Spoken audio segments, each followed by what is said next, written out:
Over అయిన తర్వాత మనం మన యొక్క ఎగ్జామ్స్ గురించి మిగిలిన డౌట్స్ వాటి గురించి మనం డిస్కస్ చేసుకుందాం. సో ఇది ఓవర్ వ్యూ అంటే ఆల్రెడీ మనం చాలా వివరంగా మనకి గౌరవ దర్శన ప్రభు అన్ని వివరించి ఒక్కొక్క చాప్టర్ కి గంటన్నర చొప్పున తీసుకుని చాలా సమయం కేటాయించారు. ఇది ఓన్లీ జస్ట్ అంటే ఫాస్ట్ గా రిఫ్రెష్ చేయడానికి అనమాట.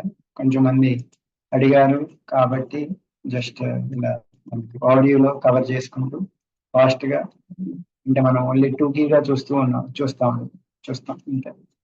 సో చాలా పైనుంచి ఒక బర్డ్ వ్యూ అంటారు కదా, పక్షి పైనుంచి వెళ్తూ ఉంటే మొత్తం అంతా ఎలా కనబడుతుందో మొత్తం అంతా ఇది ఇక్కడ ఉంది ఇది ఇక్కడ ఉంది అని మనకి ఒక అలా కనబడుతుంది. అలా ఓవర్ వ్యూ లా చూస్తే ఒక పక్షి పైనుంచి చూసినట్టు ఎక్కడెక్కడ ఏమున్నాయి అవి కనబడతాయి అన్నమాట. సో ఆ విధంగా మనం ఈ యొక్క మొదటి స్కందం నుంచి దీని గురించి చర్చ చేసుకుందాం. నెక్స్ట్ మనం ప్రార్థనతోటి మొదలు పెడతాం. ఓం నమో భగవతే వాసుదేవాయ. ఓం నమో భగవతే వాసుదేవాయ. ఓం నమో భగవతే వాసుదేవాయ. నారాయణం నమస్కృత్య నరం చైవ నరోత్తమం దేవీం సరస్వతీం వ్యాసం తతో జయముదీరయే. నష్టప్రాయేషు అభద్రేషు నిత్యం భాగవత సేవయా. భగవతి ఉత్తమ శ్లోకే భక్తిర్భవతి నైష్టికి. కృష్ణాయ వాసుదేవాయ దేవకీ నందనాయ చ నందగోపకుమారాయ గోవిందాయ నమో నమః. ఓం అజ్ఞానతిమిరాంధస్య జ్ఞానాంజనశలాకయా చక్షురున్మీలితం యేన తస్మై శ్రీ గురవే నమః. నమో ఓం విష్ణుపాదాయ కృష్ణప్రేష్ఠాయ భూతలే శ్రీమతే భక్తివేదాంత స్వామినితి నామినే. నమస్తే సారస్వతీ దేవి గౌరవాణి ప్రచారిణి నిర్విశేష శూన్యవాది పాశ్చాత్యదేశతారిణి. జయ శ్రీ కృష్ణ చైతన్య ప్రభు నిత్యానంద శ్రీ అద్వైత గదాధర శ్రీవాసాది గౌర భక్తవృంద. హరే కృష్ణ కృష్ణ కృష్ణ హరే హరే. హరే రామ రామ రామ హరే హరే. హరే కృష్ణ. సో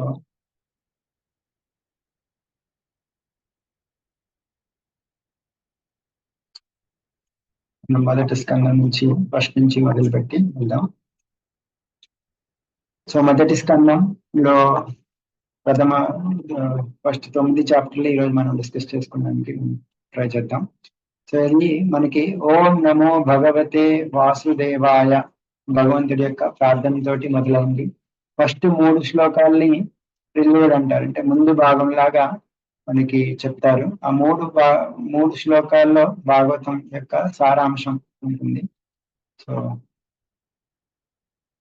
ఫస్ట్ ప్రథమ స్కందంలో మనకి చూస్తే లైక్ ఈ మొత్తం ప్రథమ స్కందం యొక్క మొత్తం వివరణ ఎలా ఉంటుంది అని చూస్తే ఫస్ట్ 3 చాప్టర్స్ లో మనకి ఫస్ట్ 3 చాప్టర్స్ లో కూడా ఫస్ట్ 3 శ్లోకాల్లో హరే కృష్ణ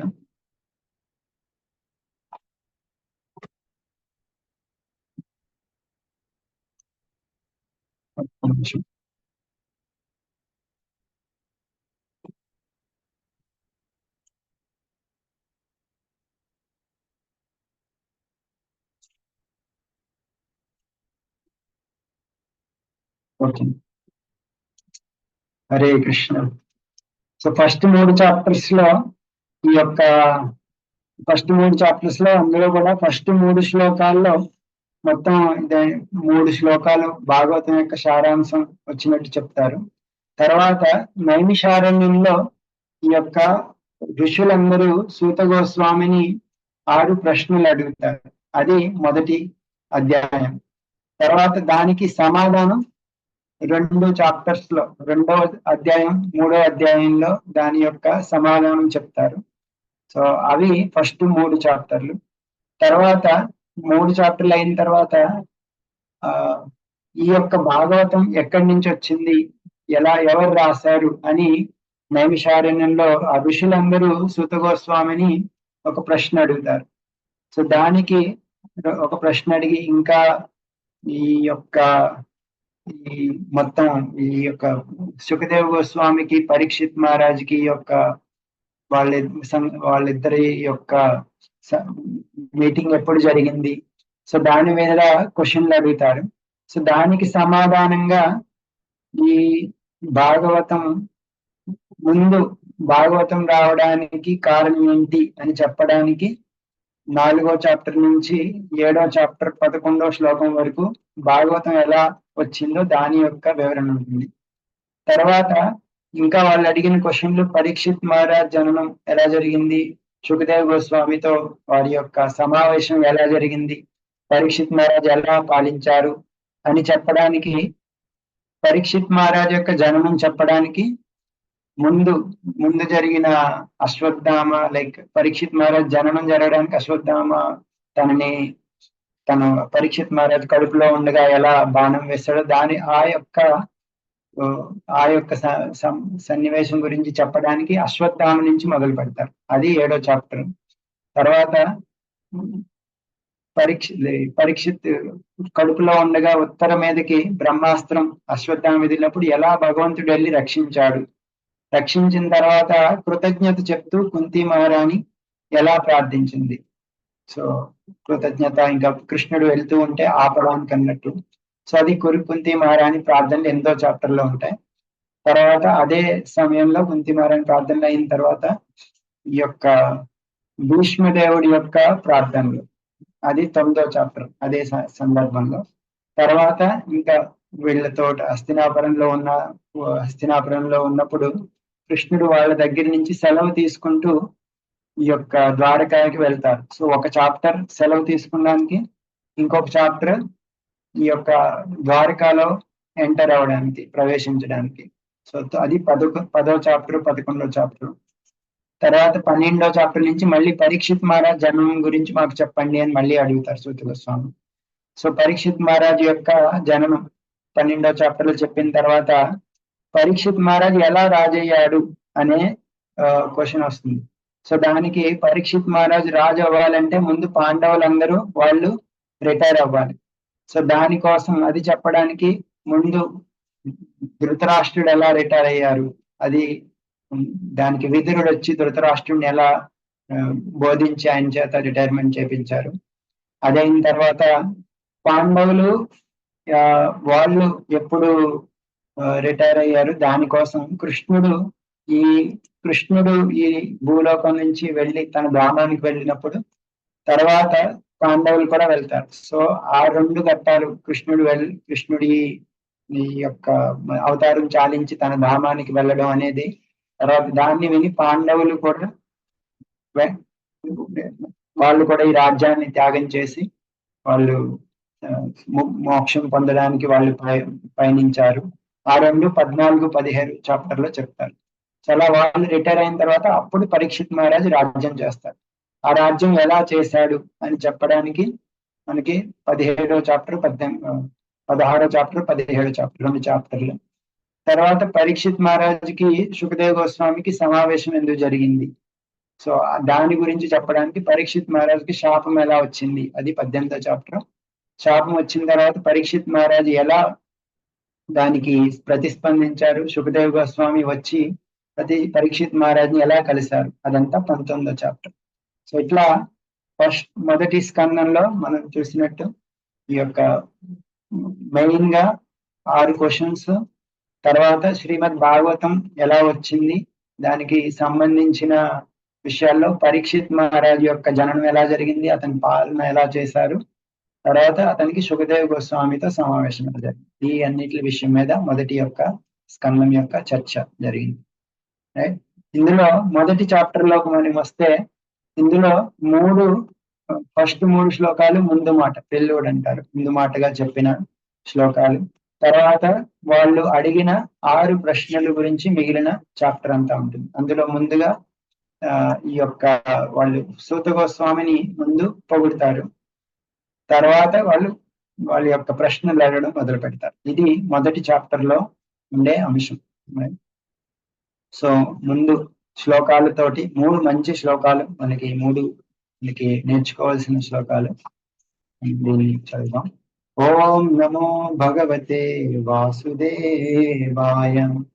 జన్మాద్యస్య యతోన్మయాదితరతశ్చాద్దేష్వభిజ్ఞస్వరా తేనే బ్రహ్మ హృదయాది కవయే ముహ్యంతి యత్సూరయః తేజో వారి మృదాం యథా వినిమయో యత్ర త్రిసర్గో మృషా ధామ్నా స్వేన సదా నిరస్తకుహకం సత్యం పరం ధీమహి. ఇందులో ఎవరైతే పరమ సత్యం అయిన భగవంతుడు ఉంటారో ఆ యొక్క భగవంతుడి యొక్క లక్షణాల గురించి ఇక్కడ చెప్తూ ఉన్నారు. జన్మాద్యస్య యతోన్మయ, ఎవరి ద్వారా అయితే ఈ యొక్క మొత్తం ఈ సమస్త జగత్తంతా సృష్టించబడింది అతని గురించి సత్యం పరం ధీమహి. మనమందరం పరమ సత్యం మీద మన యొక్క దృష్టిని పెడదాం. ఎవరా పరమ సత్యం? ఆ పరమ సత్యానికి ఉన్న 7 లక్షణాల కింద ఇక్కడ చెప్పారన్నమాట. జన్మాద్యస్య యతోన్మయా ఇతరతశ్చాద్దేషు అభిజ్ఞస్వర, అంటే ఎవరి ద్వారా ఈ యొక్క సృష్టి మొత్తం జరిగింది అతనే ఈ యొక్క సృష్టికి డైరెక్ట్ గా ఇండైరెక్ట్ గా అంటే మొత్తం అన్ని రకాల కారణాలు అతని ద్వారానే జరిగాయి అని చెప్పి తర్వాత అతనికి మొత్తం ఈ సృష్టిలో ఎక్కడ ఏం జరుగుతుందో అన్ని మొత్తం తెలుస్తాయి. అభిజ్ఞ స్వరాట్ అంటే అతనికి ఎవరి మీద అతని సర్వ స్వతంత్రుడు అనమాట, ఎవరి మీద ఆధారపడి ఉంటాడు. అతనే తేనే బ్రహ్మ హృదయ ఆది కవి, అతనే తను బ్రహ్మకి ఒరిజినల్ గా ఎవరికైతే ఈ లోకాన్ని సృష్టించాడో అతని యొక్క బ్రహ్మదేవుడికి తన బ్రహ్మదేవుడి హృదయంలో ఈ జ్ఞానాన్నంతా ప్రసాదించిన అతను. ముహ్యంతి యత్ సూరయ, కానీ అతని గురించి తెలుసుకోవడానికి సూరయ అంటే పెద్ద పెద్ద దేవతలు కూడా ముహ్యంతి, వాళ్ళు మోహం చెందుతూ ఉంటారు, సరిగ్గా అర్థం చేసుకోలేకుండా ఉంటారు. తేజో వారి మృతాం యదా వినిమయో, ఎలా అయితే ఒక్కొక్కసారి లైక్ ప్రకృతిలో ఉన్న త్రిగుణాల ద్వారా మొత్తం అన్ని కలిసి ఒక్కొక్కటి లైక్ అంటే ఒక వస్తువు ఇంకొక వస్తువులా కనబడుతూ ఉండొచ్చు అనమాట. తేజో వారి మృదం అంటే ఒక్కొక్కసారి లైక్ నీటిలో నీరు లేకపోయినా నీరున్నట్టు, లేకపోతే అగ్ని లేకపోయినా అగ్ని ఉన్నట్టు, అట్లా మనకి ఒక వస్తువు ఇంకోలా కనిపిస్తూ ఉండొచ్చు. సో అట్లా ఆయన ద్వారా ఈ 3 గుణాల ద్వారా ఈ యొక్క ప్రపంచం ఏదైతే తయారు చేయబడిందో ఆ యొక్క ఈ భౌతిక విశ్వం అది అసత్యమైన చాలా సత్యంగా కనబడుతూ ఉంటుంది. కానీ ఆయన సత్యమైన తన యొక్క ధామంలో ఉంటారు. సో అంటే ఈ భౌతిక ప్రపంచం సత్యం, కానీ అది ఇందులో ఉండే ఇది అశాశ్వతంగా ఉంటుంది, అది శాశ్వతంగా అనిపిస్తూ ఉంటుంది. కానీ ఆయన శాశ్వతమైన తన ధామంలో ఉంటారు. ధామ్నాస్తేన సదా నిరస్త కుహకం. సో అట్లా ఇన్ని లక్షణాలున్న ఈ యొక్క పరమ భగవంతుడు సత్యం పరం, ఏదైతే పరమ సత్యం ఉందో అతని మీద మన యొక్క మనస్సును పెడదాము అని మొదటి శ్లోకం చెప్పారు. అలాగే 2వ శ్లోకంలో భాగవతం ఈ యొక్క భాగవత గ్రంథం యొక్క వైశిష్టం దానికి చెప్తున్నారు. ధర్మ ప్రోజ్జిత కైతవోత్ర పరమో నిర్మత్సరాణాం సతాం వేద్యం వాస్తవమత్ర వస్తు శివదం తాపత్రయోన్మూలనం శ్రీమద్భాగవతే మహాముని కృతే కిం వా పరైరీశ్వరః సద్యో హృద్యవరుధ్యతేత్ర కృతిభిః శుశ్రూషిభిస్తక్షణ. సో ధర్మ ప్రోజ్జిత కైతవోత్ర పరము, ఈ యొక్క భాగవతంలో కైతవ ధర్మం అంతా ఇక్కడ నుంచి తీసివేయబడింది. సో కైతవ ధర్మం అంటే లైక్ అంటే కొంచెం మోసం చేసే ధర్మాలు అన్నమాట. అలాంటివి అంటే స్వార్థపూరితమైన ధర్మాలన్నిటికీ ఇక్కడ ఈ భాగవతంలో తావు లేదు. అండ్ ఈ భాగవతం పరమో నిర్మత్సరాణం సతాం, ఎవరైతే నిర్మత్సర, ఎవరికైతే ద్వేషం లేకుండా అసూయ లేకుండా ఉంటారో వాళ్ళకి ఇది అర్థమవుతూ ఉంటుంది. వేద్యం వాస్తవమత్ర వస్తు శివదం. ఇక్కడ ఈ భాగవతంలో వాస్తవమత్ర వస్తు శివం అంటే ఏదైతే నిజమైన వస్తువు ఉందో, ఏదైతే పరమ సత్యం ఉందో అది ఏదైతే తెలుసుకోవాలి మనం, వేద్యం ఏదైతే మనం తెలుసుకోవాలి, శివదం ఏదైతే ఎప్పుడు మంచిని కలిగిస్తూ ఉంటుందో అలాంటి వస్తువు గురించి ఇక్కడ చెప్పబడింది. తాపత్రయోన్మూలనం, మనకుండే 3 తాపాలు అన్నిటిని ఉన్మూలనం తీసేస్తుంది భాగవతం. అంటే ఆధ్యాత్మిక, ఆదిదైవిక, ఆదిభౌతిక మనకి తాపత్రయాలు ఏవైతే ఉంటాయో అవన్నీ మనం భాగవతం విని నేర్చుకుని పాటిస్తే అవన్నీ కష్టాలు పోతాయి. మళ్ళీ శ్రీమద్ భాగవతే మహాముని కృతే, మహాముని అయిన వేదవ్యాసుడు మనకి ఇది డైరెక్ట్ గా రాసిన ఈ గ్రంథం శ్రీమద్ భాగవతే. కాబట్టి కింవా పరేరీశ్వర, మనకి ఇంకా వేరే గ్రంథాలతోటి ఇంకా వేరే పనే ఉంది. సద్యో హృదయవృద్ధ్యతే అత్ర కృతిభి, ఎవరైతే దీన్ని చాలా శ్రద్ధగా చదువుతారో వాళ్ళ హృదయం వెంటనే ఈ యొక్క పరమ సత్యం మీద ఆకర్షింపబడుతుంది అని ఇలా ఈ యొక్క భాగవతం యొక్క గొప్పతనం మహాముని వేదవ్యాసుడు స్వయంగా రాశారు అని చెప్పారు. తర్వాత 3వ శ్లోకం అందరికీ ఆహ్వానిస్తున్నారు అన్నమాట. ఇలాంటి భాగవతాన్ని మీరందరూ ఆహ్లాదించండి. దీన్ని నిగమ కల్పతరోర్గలితం ఫలం శుకముఖాదమృత ద్రవ సంయుతం పిబత భాగవతం రసమాలయం ముహురహో రసికా భువి భావుకా. నిగమ కల్పతరోర్గలితం ఫలం, నిగమ అంటే వేదాలు, వేదాలు లాంటి చెట్టు నుంచి వచ్చిన గలితం ఫలం, చాలా పండిన పండు. మళ్ళీ శుకముఖాద్ అమృత ద్రవ సంయుతం, ప్లస్ ఇది డైరెక్ట్ గా సుఖదేవ్ గోస్వామి నుంచి మనకి ఇవ్వబడింది. సో అమృత ద్రవ సంయుతం, ఇది ఒక లైక్ అమృతం, లైక్ ద్రవం, అమృతమైన ద్రవం లాంటిది, లిక్విడ్ నెక్టర్ లాంటిది అన్నమాట. సో పిబత భాగవతం, అలాంటి భాగవతాన్ని రసమాలయం, ఇదంతా చాలా రసం అంటే చాలా తీయనైన రసం లాంటిది, చాలా అనుభవించడానికి చాలా చాలా ఆహ్లాదకరంగా ఉంటుంది అన్నమాట. సో అందుకని పిబత భాగవతం, భాగవతాన్ని తాగండి అని అందరికీ ఆహ్వానిస్తున్నారు. ముహురహో, ఒక్కసారి కాదు మళ్ళీ మళ్ళీ దీన్ని తాగండి. రసిక భువి భావుక, ఓ ఎవరికైతే రసిక రసజ్ఞానం తెలిసి ఉంటారో, భావుక ఎవరికైతే భావం ఇవన్నీ ఉంటాయో మీరందరూ దీన్ని మళ్ళీ మళ్ళీ దీన్ని ఆహ్లాదించండి అని ఆహ్వానిస్తున్నారు అన్నమాట ఈ శ్లోకంలో. అలా 3 శ్లోకాలు ఈ యొక్క ముందు మాటగా చెప్పిన తర్వాత ఇక్కడ మన యొక్క భాగవతం ఎక్కడ జరిగింది, ఆ సెట్టింగ్ ఎక్కడ జరిగింది దాని గురించి వివరణ అన్నమాట. ఇది నైమిషారణ్యంలో జరిగింది. అక్కడ శౌనకాది ఋషులందరూ ఉన్నారు. వాళ్ళు మొత్తం ఈ యొక్క ప్రపంచం అందరికీ మేలు కలగాలని చెప్పి ఒక యజ్ఞం చేయడానికి అన్నట్టు కూర్చున్నారు. సో అక్కడ ఒకసారి సూత గోస్వామి ఉన్నారు. సూత గోస్వామిని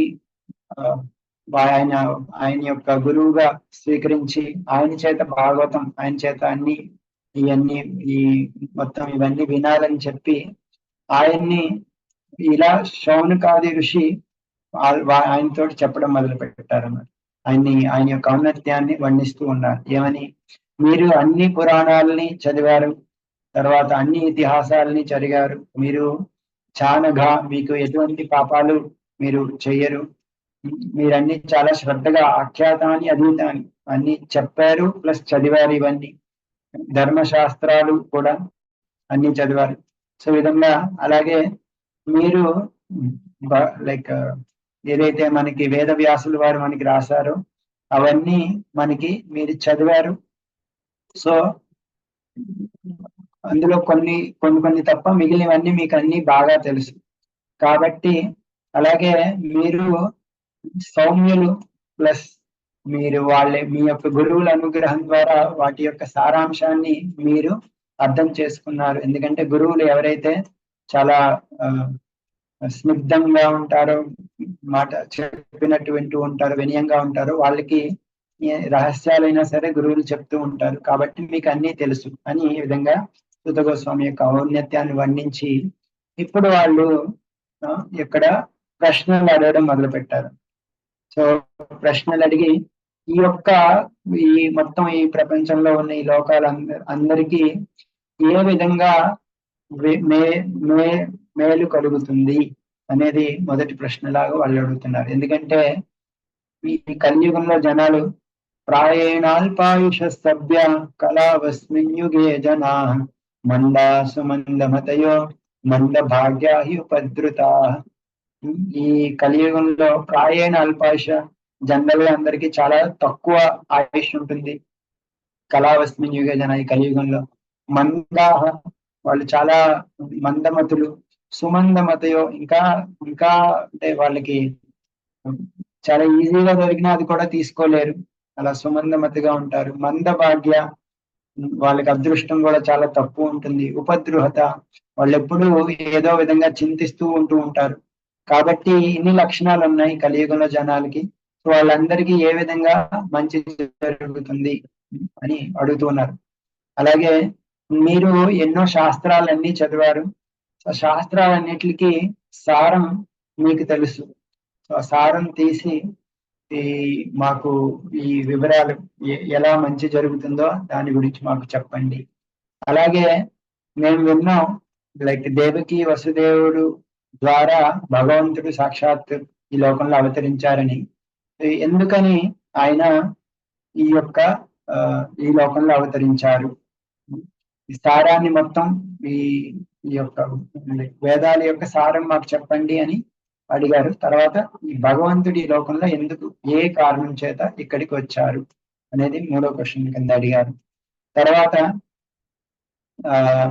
దానికి చెప్తూ ఇక్కడ లైక్ భగవంతుడి యొక్క నామం అనేది ఎంత గొప్పది, ఎవరైతే ఆ నామాన్ని చదువుతారో వాళ్ళు వెంటనే, వాళ్ళు మామూలుగా చదివినా వెంటనే వాళ్ళు భయం నుంచి బయటపడతారు అనేది పొగుడుతూ, అలాగే భగవంతుడు ఎప్పుడు ఈ లోకంలోకి వచ్చినా ఈ లోకంలో మేలు చేయడానికి వస్తూ ఉంటారు. అట్లాగే భగవంతుడి నామం గొప్పది, అట్లాగే భగవంతుడి యొక్క భక్తులు కూడా గొప్పవాళ్ళు. భగవంతుడి యొక్క పాదాల నుంచి వచ్చే గంగాదేవి ఎలా మనల్ని శుద్ధీకరిస్తుందో, ఇంకా లైక్ అంటే చాలా ఎక్కువ సమయం మనం అందులో స్నానం చేస్తే అది శుద్ధీకరిస్తుంది. కానీ భక్తుల ద్వారా కొంచెం సాంగత్యం లభించినా మనం చాలా త్వరగా శుద్ధి చెందుతాం. కాబట్టి భక్తుల యొక్క గొప్పతనం వాళ్ళు చెప్పారు. అలా ప్రశ్నలు అడుగుతూనే వాళ్ళు వాళ్ళ యొక్క తత్వాన్ని కూడా కొంచెం చెప్తూ ఉన్నారన్నమాట. అలాగే ఈ యొక్క ఎన్నో అవతారాలు తీసుకుని ఇక్కడికి వచ్చారు. సో ఆ యొక్క అవతారాలు కర్మలు అన్ని జరుగుతూ ఉన్నాయి. కాబట్టి ఆయన యొక్క లీలావతారాల గురించి చెప్పండి, ప్లస్ ఆయన యొక్క పురుషావతారాలు అంటే ఈ లోకాన్ని ఎలా సృష్టించారు అనే దాని గురించి, ఆ రెండింటి గురించి మాకు చెప్పండి. మేము ఆ యొక్క భగవంతుడి యొక్క లీలలు ఎన్ని విన్నా మన మనసు సంతృప్తి చెందట్లేదు. ప్రతిసారి మేము చాలా దానికి ఆనందం పొందుతూ ఉన్నాం. ఆయన ఈ లోకం వచ్చిన తర్వాత ఎవరికి తెలియదు అన్నమాట. చాలా మందికి తెలియదు కృష్ణుడు రాముడు సాక్షాత్తు, కృష్ణుడు బలరాముడు సాక్షాత్తు భగవంతులని. సో ఆయన చాలా అలా తిరిగారు. సో ఈ యొక్క కలి వచ్చిన తర్వాత మేము ఇక్కడ యజ్ఞం చేయడానికి మేము ఇక్కడ కూర్చున్నాం. కానీ ఈ కలియుగంలో ఎన్నో రకాలైన లోపాలు ఉన్నాయి. సో ఈ కలియుగంలో కృష్ణుడు ఈ యొక్క తన ధర్మాన్ని ఈ యొక్క అవతారాన్ని చాలించి తన స్వధామానికి వెళ్ళిన తర్వాత ఈ కలియుగంలో ధర్మం ఎవరి శరణు వేడుకుంది అనేది 6వ ప్రశ్నలాగా అడిగారు. అట్లా మనకి 6 ప్రశ్నలు చూస్తే ఈ మానవాళికి అంతటికీ ఏది అత్యంత శ్రేయం కలిగిస్తూ ఉంటుంది, సర్వశాస్త్రాల యొక్క సారం ఏంటి, కృష్ణుడు దేవకి వసుదేవులకి కుమారుడిగా వచ్చినప్పుడు ఎందుకు వచ్చాడు, ఏ కారణం చేత ఇలా అవతరించారు. అలాగే దీనికి తన యొక్క పురుషావతారాల గురించి చెప్పండి, లీలా అవతారాల గురించి చెప్పండి, తర్వాత కృష్ణుడు అవతారం అయిపోయిన తర్వాత ధర్మం ఎవరిని శరణబడింది. ఇలా 6 క్వశ్చన్స్ కి సమాధానం ప్రశ్నలు అడిగారు. దీనికి సమాధానం 2వ చాప్టర్ 3వ చాప్టర్ లో చెప్పబడింది అన్నమాట.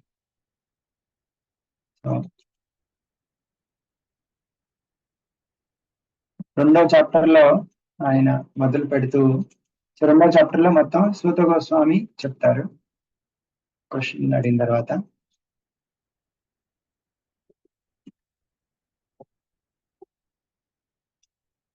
సో ఈ రెండవ చాప్టర్ లో సూత గోస్వామి ముందు మొట్టమొదట సమాధానం చెప్పే ముందు తన యొక్క గురువైన శుకదేవ గోస్వామిని నమస్కారం చేస్తారు. తర్వాత భగవంతుడి యొక్క లైక్ మొదటి 4 ప్రశ్నలు ఈ యొక్క అధ్యాయంలో సమాధానాలు ఉంటాయి. ఇంకా ఇందులో భక్తి యొక్క మహిమ, కృష్ణుడికి ఎప్పుడు మనం భాగవతం వింటే ఎలా మనకి శుద్ధి కలుగుతుంది, దాని గురించి అన్ని వివరణలు ఉన్నాయన్నమాట. సో ఇలా మంచి ప్రశ్నలన్నీ అడిగిన తర్వాత శుకదేవ గోస్వామి చెప్పడం మొదలు పెట్టారు. సూత గోస్వామి చెప్పడం మొదలు పెట్టారు. సూత గోస్వామి తన గురువు అయిన శుకదేవ గోస్వామికి ప్రణామాలు చెప్తూ, ఆయన యొక్క గొప్పతనం చెప్తూ, ఆయన వెళ్ళిపోతూ వ్యాసుడు వెళ్తూ ఉన్న అక్కడ ఉన్న స్త్రీలు వ్యాసుడు వెళ్తే వాళ్ళ యొక్క దుస్తులని ధరించారు, కానీ శుకదేవ గోస్వామి వెళ్తే వాళ్ళు పెద్ద పట్టించుకోలేదు.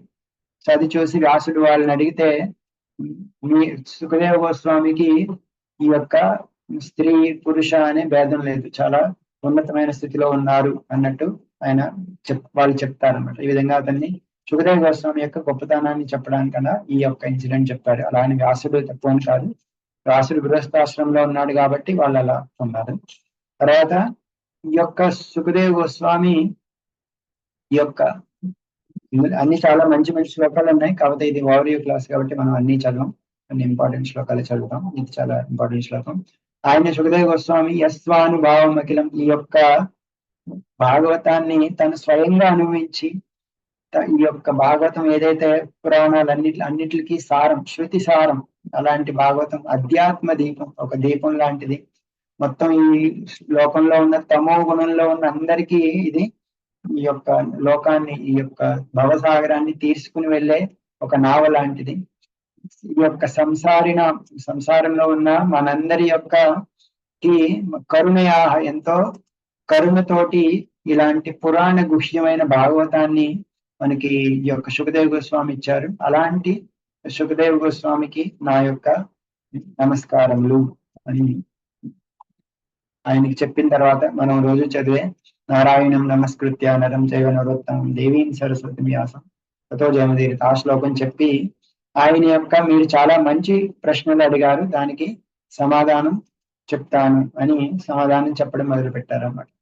ఫస్ట్ 2 శ్లోకాల్లోనే ఈ యొక్క లైక్ అందరికీ ఏది అన్నిటికంటే శ్రేయస్సునిస్తుంది దానికి సమాధానంగా, సవై పుంసాం పరో ధర్మ యతో భక్తిరధోక్షజే అహేతుకి అప్రతిహత యయాత్మ సుప్రసీదతి. ఆత్మ సుప్రసీదతి, చాలా ఆనందం పొందుతుంది. ఎప్పుడు పొందుతుంది? సవై పుంసాం పరోధర్మ, అందరికంటే అన్నిటికంటే ఈ లోకంలో ప్రతి ఒక్కరికి పరోధర్మ, నిజమైన ధర్మం ఏంటంటే యతో భక్తిరధోక్షజే, అది భగవంతుడి అధోక్షజుడికి ఏదైతే భక్తి కలిగిస్తుందో అది అన్నిటికంటే ఉత్తమమైన ధర్మం. అలాంటి భక్తి 2 లక్షణాలు కలిగి ఉంటుంది.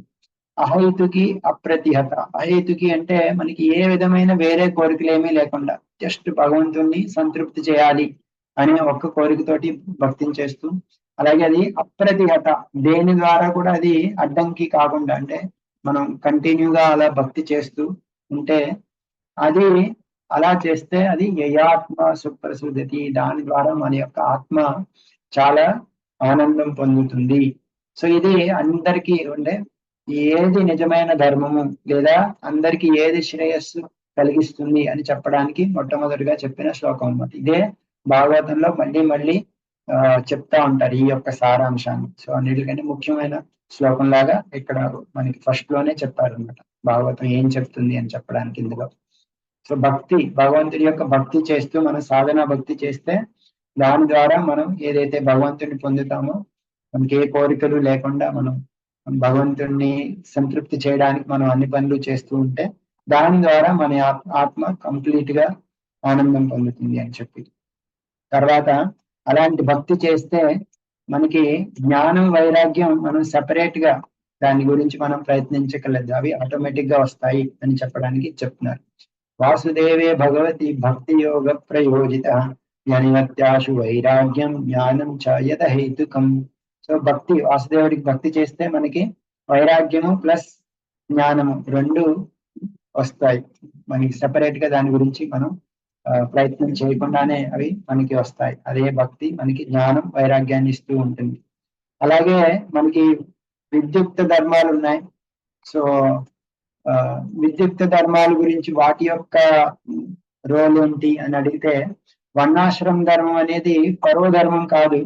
ఎందుకంటే వర్ణాశ్రమ ధర్మం ఒకవేళ అది కృష్ణుడి యొక్క కథ మీద మనకి ఆసక్తిని పెంచుకోకపోతే అది ఓన్లీ ఒక శ్రమ మాత్రమే అవుతుంది. సో ఈ విద్యుక్త ధర్మాలన్నీ మనం నిర్వర్తించేది అల్టిమేట్ గా మనం కూడా భక్తి యొక్క స్టేజ్ లోకి రావాలి. అందుకని ఈ యొక్క విద్యుక్త ధర్మాలన్నీ ఉన్నాయి. కాబట్టి భక్తి అనేది మనకి అత్యంత పరోధర్మం అనబడుతుంది. మిగిలినవన్నీ ఆ స్టేజ్కి రావడానికి ఉపయోగపడితే అప్పుడు అవి దానికి వాల్యూ ఉందన్నమాట. అవి లేకపోతే ఒకరికి భక్తి అవి ఇవ్వకపోతే అవి నిజమైన ధర్మం అవదు అని. అది కూడా శ్రమ ఏవైహి కేవలం, అంటే మనకి మనం అన్ని మన డ్యూటీస్ మన ధర్మాలన్నీ పక్కాగా అన్ని నిర్వర్తించిన అది మనకి భగవంతుడి మీద భక్తిని మనకి పెంపొందించలేకపోతే అది శ్రమ ఏవైహి కేవలం అని చెప్తున్నారు. సో విద్యుక్త ధర్మాలన్నీ ఈ యొక్క అంతిమ లక్ష్యం భగవంతుడి మీద భక్తి రావడానికి అని ఈ యొక్క తత్వాన్ని తెలుసుకోవడానికి మనకి కోసం చెప్పబడినవి అన్నమాట. సో అలాంటి తత్వం ఏంటి, ఆ తత్వం గురించి, ఆ తత్వం అంటే ఏంటి అని చెప్పడానికి వదంతి తత్వవేద తత్వం బ్రహ్మేతి పరమాత్మేతి భగవానితి శబ్దతే. 3 రకాలుగా పరమ సత్యాన్ని వివరించారనమాట. బ్రహ్మన్, పరమాత్మ, భగవాన్, ఇలా 3 అంటే ఒక్కొక్కటి హయ్యర్ స్టేజెస్ అన్నమాట. భగవంతుడి యొక్క సాక్షాత్కారం పొందితే అందులో బ్రహ్మన్ ప్లస్ పరమాత్మ 2 ఉంటాయి. సో ముందుగా బ్రహ్మన్, తర్వాత పరమాత్మ, అలా భగవాన్. అలా పరమ సత్యం అంటే ఏంటి అని అడగచ్చు. సో దానికి సమాధానంగా అవి మూడు రకాలుగా బ్రహ్మేతి పరమాత్మేతి భగవానితి శబ్దతే అని 3 రకాలుగా పిలువబడుతుంది. సో దాన్ని గురించి అంటే మన యొక్క జీవితాన్ని సాగిస్తూ, అంటే ధర్మం కోసం అర్థం, అంటే లైక్ అర్థం కామస్య నేంద్రియ ప్రీతి, ఇవంటే ధర్మార్థ కామాలు ఉంటాయి కదా, దాని గురించి చెప్తూ మనం మన యొక్క జీవితాన్ని జస్ట్ మన యొక్క శరీరం పోషణ కోసం మనం మెయింటైన్ చేస్తూ మన యొక్క జీవితాన్ని మెయిన్ ఉద్దేశం మనం భగవంతుడైన పరమతత్వాన్ని తెలుసుకోవడానికి లక్ష్యంగా పెట్టుకోవాలి. ఆ పరమతత్వం అంటే ఏంటి, అది 3 రకాలుగా మనకి చెప్పబడింది. బ్రహ్మాన్ని, బ్రహ్మేతి పరమాత్మేతి భగవంతుడని, ఈ 3 రకాలైనగా పిలువబడుతున్న పరమ సత్యాన్ని గురించి మనం తెలుసుకోవాలి అని ఇక్కడ వాళ్ళు చెప్తున్నారు. సూత గోస్వామి మనకి చెప్తున్నారు. అలాగే భక్తి వైరాగ్యము, ఈ యొక్క మనం చేసే ఈ మన వేదాంత శృతి మనం వినడం అనేది, ఇవన్నిటికి అల్టిమేట్ గా మనకి ఈ యొక్క పరమతత్వాన్ని అర్థం చేసుకునేలా చేస్తే అది మన యొక్క జీవితానికి నిజమైన లాభం కలిగిస్తుంది. భక్తి ఉండే మార్గం, భక్తి ఉండేది దానికోసమే అని ఇక్కడ మనకి చెప్తున్నారు అన్నమాట. తర్వాత ఇది మనం ఆల్రెడీ డిస్కస్ చేసాం. సో ఈ విధంగా పరమతత్వాన్ని తెలుసుకోవడానికే జ్ఞానం వైరాగ్యం అన్నీ ఉంటాయి.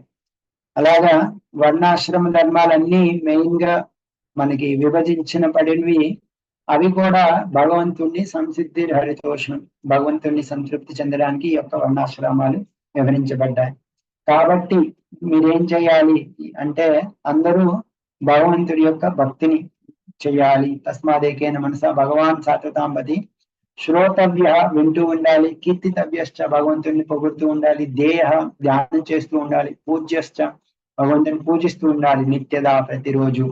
అలా చేస్తే మన యొక్క కర్మ గ్రంథి అన్ని ఈ లోకంలో నాశనం అవుతాయి. కాబట్టి ఎవరైతే కోవిద పండితులు ఉంటారో వాళ్ళు ఎప్పుడు ఆ యొక్క కథని, ఆ యొక్క పండితులు ఎవరైతే ఉంటారో ఆ కథని గురించి వాళ్ళు ఆసక్తి పొందకుండా ఎలా ఉండగలుగుతారు అని అడుగుతున్నారు. అంటే భగవంతుడి యొక్క నామము, కథ, ఇవన్నీ మనలో ఉన్న కర్మ గ్రంథులన్నింటిని, అంటే మనం ఏదైతే కర్మలు ఈ లోకంలో మనల్ని కట్టిపడేస్తున్నాయో అవన్నీ తీసేస్తాయి అని చెప్తున్నారు. తర్వాత నుంచి ఈ యొక్క భక్తి సాధన చేస్తే మనం ఎలా ఈ యొక్క ఈ భక్తి సాధన ద్వారా మనం ముందుకు ఎలా వెళ్తాము అనేది చెప్తూ మనకి ఆ యొక్క స్టేజెస్ చెప్పారు. 14 స్టేజెస్ చెప్పారు. మనకి రూప గోస్వామి 9 రకాలైన స్టేజెస్ చెప్పారు. సో అంటే ఇవన్నీ మనం భక్తి చేస్తూ ఉన్నప్పుడు ఎలా ముందుకు వెళ్తామని చెప్పడానికి. మనకి ఫస్ట్ భక్తుల యొక్క దయ ద్వారా మనకి భక్తి మనకి లభిస్తుంది. తర్వాత మళ్ళీ వాళ్ళకి మనం సేవ చేసినప్పుడు మనకి శ్రద్ధ కలుగుతుంది. ఆ శ్రద్ధతో మనం గురువు యొక్క పాదాశ్రయం తీసుకుంటాం. అప్పుడు మనకి అంటే భక్తిని చేయడానికి స్పృహ, భక్తి చేయాలి అనే ఉత్సాహం మనకి కలుగుతూ ఉంటుంది. అప్పుడు మనం భక్తి చేసినప్పుడు నెమ్మదిగా మనలో ఉన్న అనర్థాలన్నీ తరుగుతూ ఉంటాయి. అనర్థోపాసన తర్వాత మోహం లేకుండా ఉంటాం. అది తొలగిన తర్వాత మనకి భక్తిలో నిజమైన ఆనందం, రుచి కలుగుతుంది. ఆ రుచి కలిగినప్పుడు ఇంకా అడ్వాన్స్ అయితే ఆసక్తి, భగవంతుడి మీద ఒక చాలా రకమైన ఒక దృఢమైన సంబంధంతో ఆసక్తి పెరుగుతుంది. అది తర్వాత రతి అని భావ స్టేజ్, భగవంతుడి మీద ఇంకా బలమైనగా ఆకర్షణ పెరిగి, తర్వాత ప్రేమ, భగవంతుడి మీద ప్రేమ కలిగి, తర్వాత దర్శనం అంటే భగవంతుడిని దర్శనం చేసుకుని భగవంతుడి యొక్క నిజమైన మాధుర్యాన్ని అనుభవించగలుగుతారు. ఇట్లా 14 స్టేజ్లు చెప్పండి. ఇది యాక్చువల్గా ప్రభుపాదుల వారి ఇదే యాక్చువల్గా విశ్వనాథ్ చక్రవర్తి ఠాకూర్ యొక్క కామెంటరీలో ఉంటాయి. కాబట్టి మీరు ఫస్ట్ టైం అంటే కొంచెం దీని గురించి భయపడాల్సిన అవసరం లేదు.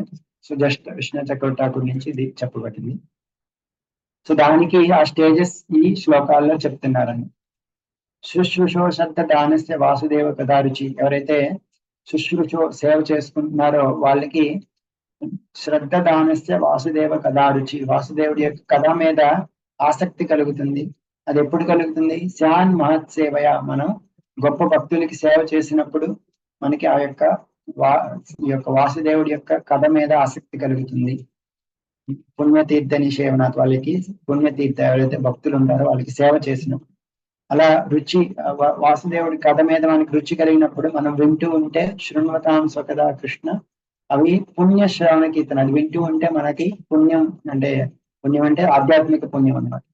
అది మనలో ఉన్న అభద్రాన్ని, మన హృదయంలో ఉన్న ఎన్నో కల్మషాలని అది తీసేస్తుంది. విధినయతు సుహృత్సలం.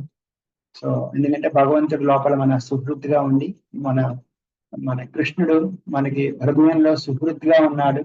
అతను మనం భగవంతుడి యొక్క కథ వింటే మనలో ఉన్న అభద్రాలన్నీ తీసేస్తారన్నమాట. అలా మనలో ఉన్న అభద్రాలన్నీ మనకి ఎప్పుడైతే చాలా వరకు పోతాయో, నష్టప్రాయేషు అభద్రేషు నిత్యం భాగవత సేవ, మనం నిత్యం భాగవతాన్ని సేవించినప్పుడు, భాగవతం గ్రంథం లేదా భాగవతులు ఎవరైతే భగవంతుడిని పూజిస్తూ ఉంటారో వాళ్ళకి మనం నిత్యం సేవ చేసినప్పుడు మనకి మన యొక్క భక్తి నైష్టికి అవుతుంది. నైష్టికి అంటే మనం నిష్ఠా స్టేజ్ లో, రైట్? అంతకుముందు మనకి ఎప్పుడైతే అనర్థాలు ఎక్కువ ఉంటాయో మనం నిష్ఠగా భక్తిని చేయలేం, కానీ మన భక్తి నిష్ఠగా ఉంటుంది. తర్వాత ఇంకా భక్తి ప్రాక్టీస్ చేస్తే రజోగుణం, తమో గుణం అన్ని తగ్గుతూ ఉంటాయి. ఇంకా మన యొక్క ఆత్మ కంప్లీట్ గా సంతృప్తి చెందుతుంది. సంతృప్తి చెందినప్పుడు ఇంకా మనం అడ్వాన్స్ అయితే రతి, భక్తి అవన్నీ వచ్చినప్పుడు భగవత్ తత్వ విజ్ఞానం మనకి కంప్లీట్ గా అర్థమవుతుంది. దాని ద్వారా ఈ యొక్క ముక్త సంఘస్య జాయతి, ఈ యొక్క భౌతిక ప్రపంచం నుంచి మనం ముక్తి పొందుతాము. సో దాని ద్వారా మనకున్న హృదయ గ్రంథి, ఏవైతే కర్మ మన హృదయ గ్రంథులు ఉంటాయో అవన్నీ పోతాయి, అన్ని సంశయాలు పోతాయి.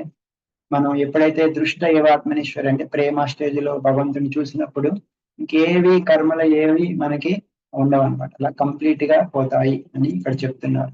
అందుకే మనం కవులు మొత్తం ఈ మన గొప్ప భక్తులందరూ భగవంతుడికి నిత్యం సేవ చేయాలి అని చెప్తున్నారు. అది చెప్పిన తర్వాత గుణావతారాల గురించి ఎవరిని భక్తి చేయాలి అని చెప్పడానికి ఇంకొక సెక్షన్ లో మనకి ఏం చెప్తున్నారంటే, చాలా మంది ఉన్నారు ఎవరికి భక్తి చేయాలని చెప్తున్నారు. ఎవరికి భక్తి చేయాలి అని చెప్పడానికి ఈ సెక్షన్ లో మనకి గుణావతారాలు ఉన్నాయి. విష్ణువు, బ్రహ్మదేవుడు, శివుడు. అందులో మొత్తం ఈ ప్రపంచం మొత్తం అందరికీ సత్వగుణంలో అని కాదు, సత్వగుణానికి అధినేత అయిన విష్ణువుని పూజిస్తే అతనికి ఈ లోకంలో అందరికీ మేలు కలుగుతుంది అని చెప్పిన తర్వాత, అలా ఇంకా ఈ లోకంలో ఎన్నో రకరకాలైన దేవతలు వాళ్ళందరూ ఉన్నారు రకరకాల రూపాల్లో. అవన్నీ భగవంతుడి యొక్క విభూతులు లేదా అంశాలు. కాబట్టి డైరెక్ట్ గా మనం భగవంతుడినే వాళ్ళ మీద అసూయ లేకుండా, ద్వేషం లేకుండా డైరెక్ట్ గా మనం భగవంతుడినే పూజిస్తే అది అందరికీ మేలు కలిగిస్తుంది అని చెప్పి వాసుదేవ పర వాసుదేవుడే ఇవన్నిటికీ మూలం అని చెప్తారు. వాసుదేవుణ్ణే మనం అందరం పూజిస్తూ ఉండాలి అని చెప్పిన తర్వాత ఇది ఈ యొక్క సెక్షన్ కి తాత్పర్యం. సో ఇలా ఫైనల్ గా వాసుదేవ పరావేద వాసుదేవ పరాముఖ అంటే అన్ని అనుకున్న వేదాలు, యోగా, యజ్ఞాలు అన్ని వాసుదేవుడి నుంచే వచ్చినాయి. కాబట్టి మనం వాసుదేవుడిని మాత్రమే పూజించాలి అని ఫస్ట్ లోనే మనకి ఎవరిని పూజించాలి అనే దాని విషయం మీద కూడా 2వ చాప్టర్ లో చెప్పారు. ఈ 2వ చాప్టర్ మనం కరెక్ట్ గా అర్థం చేసుకుంటే ఈ భాగవతం మొత్తం ఉన్న ఫిలాసఫీ అంతా 2వ చాప్టర్ లో మనకు అర్థమవుతుంది అనమాట. మొత్తం అంతా ఎలా ఉంటుంది. సో అది చెప్పిన తర్వాత పురుషావతారాల గురించి కూడా చెప్పమని అడిగారు. పురుషావతారాలు మనకి 3 ఉన్నారు. కారణోదక సాయి విష్ణు, గర్భోదక సాయి విష్ణు, క్షీరోదక సాయి విష్ణు. ఎలా అయితే ఈ ప్రపంచంలో మనమున్న ప్రపంచంలో ఆ ప్రపంచాన్ని నిర్మించడానికి ఎవరు మనకి సహాయపడ్డారు, వాళ్ళు 3ని మనం పురుషావతారాలు అంటాం. వాళ్ళని పరమాత్మ అని కూడా అనొచ్చు వీళ్ళు 3ని. సో వీళ్ళు 3 కారణోదక సాయి కారణవశంలో ఉంటారు. ఆయన అలా పడుకుని ఉంటే ఆయన యొక్క రోమకోపాల నుంచి ఈ యొక్క బ్రహ్మాండాలు వస్తాయి. ప్రతి బ్రహ్మాండంలోనూ అదే కారణోదక సాయి విష్ణు లోపలికి వెళ్ళి ఒక గర్భోదక సాయి విష్ణువులా ఉంటారు. అదే గర్భోదక సాయి విష్ణువు నుంచి బ్రహ్మదేవుడు వచ్చి సృష్టి అంతా సృష్టించిన తర్వాత జీవులందరి హృదయాల్లో కూడా క్షీరోదక సాయి విష్ణువుగా భగవంతుడు మళ్ళీ ఉంటాడు. ఈ విధంగా 3 పరమాత్మలు ఉంటారు అని ఈ యొక్క ఇక్కడ మనకి చెప్తారు. సో ఇది పురుషావతారాల గురించి. సో అది ఇక్కడ చెప్పి ఇంకా ఈ పురుషావతారాల గురించి వచ్చే చాప్టర్ లో కూడా చెప్తారు.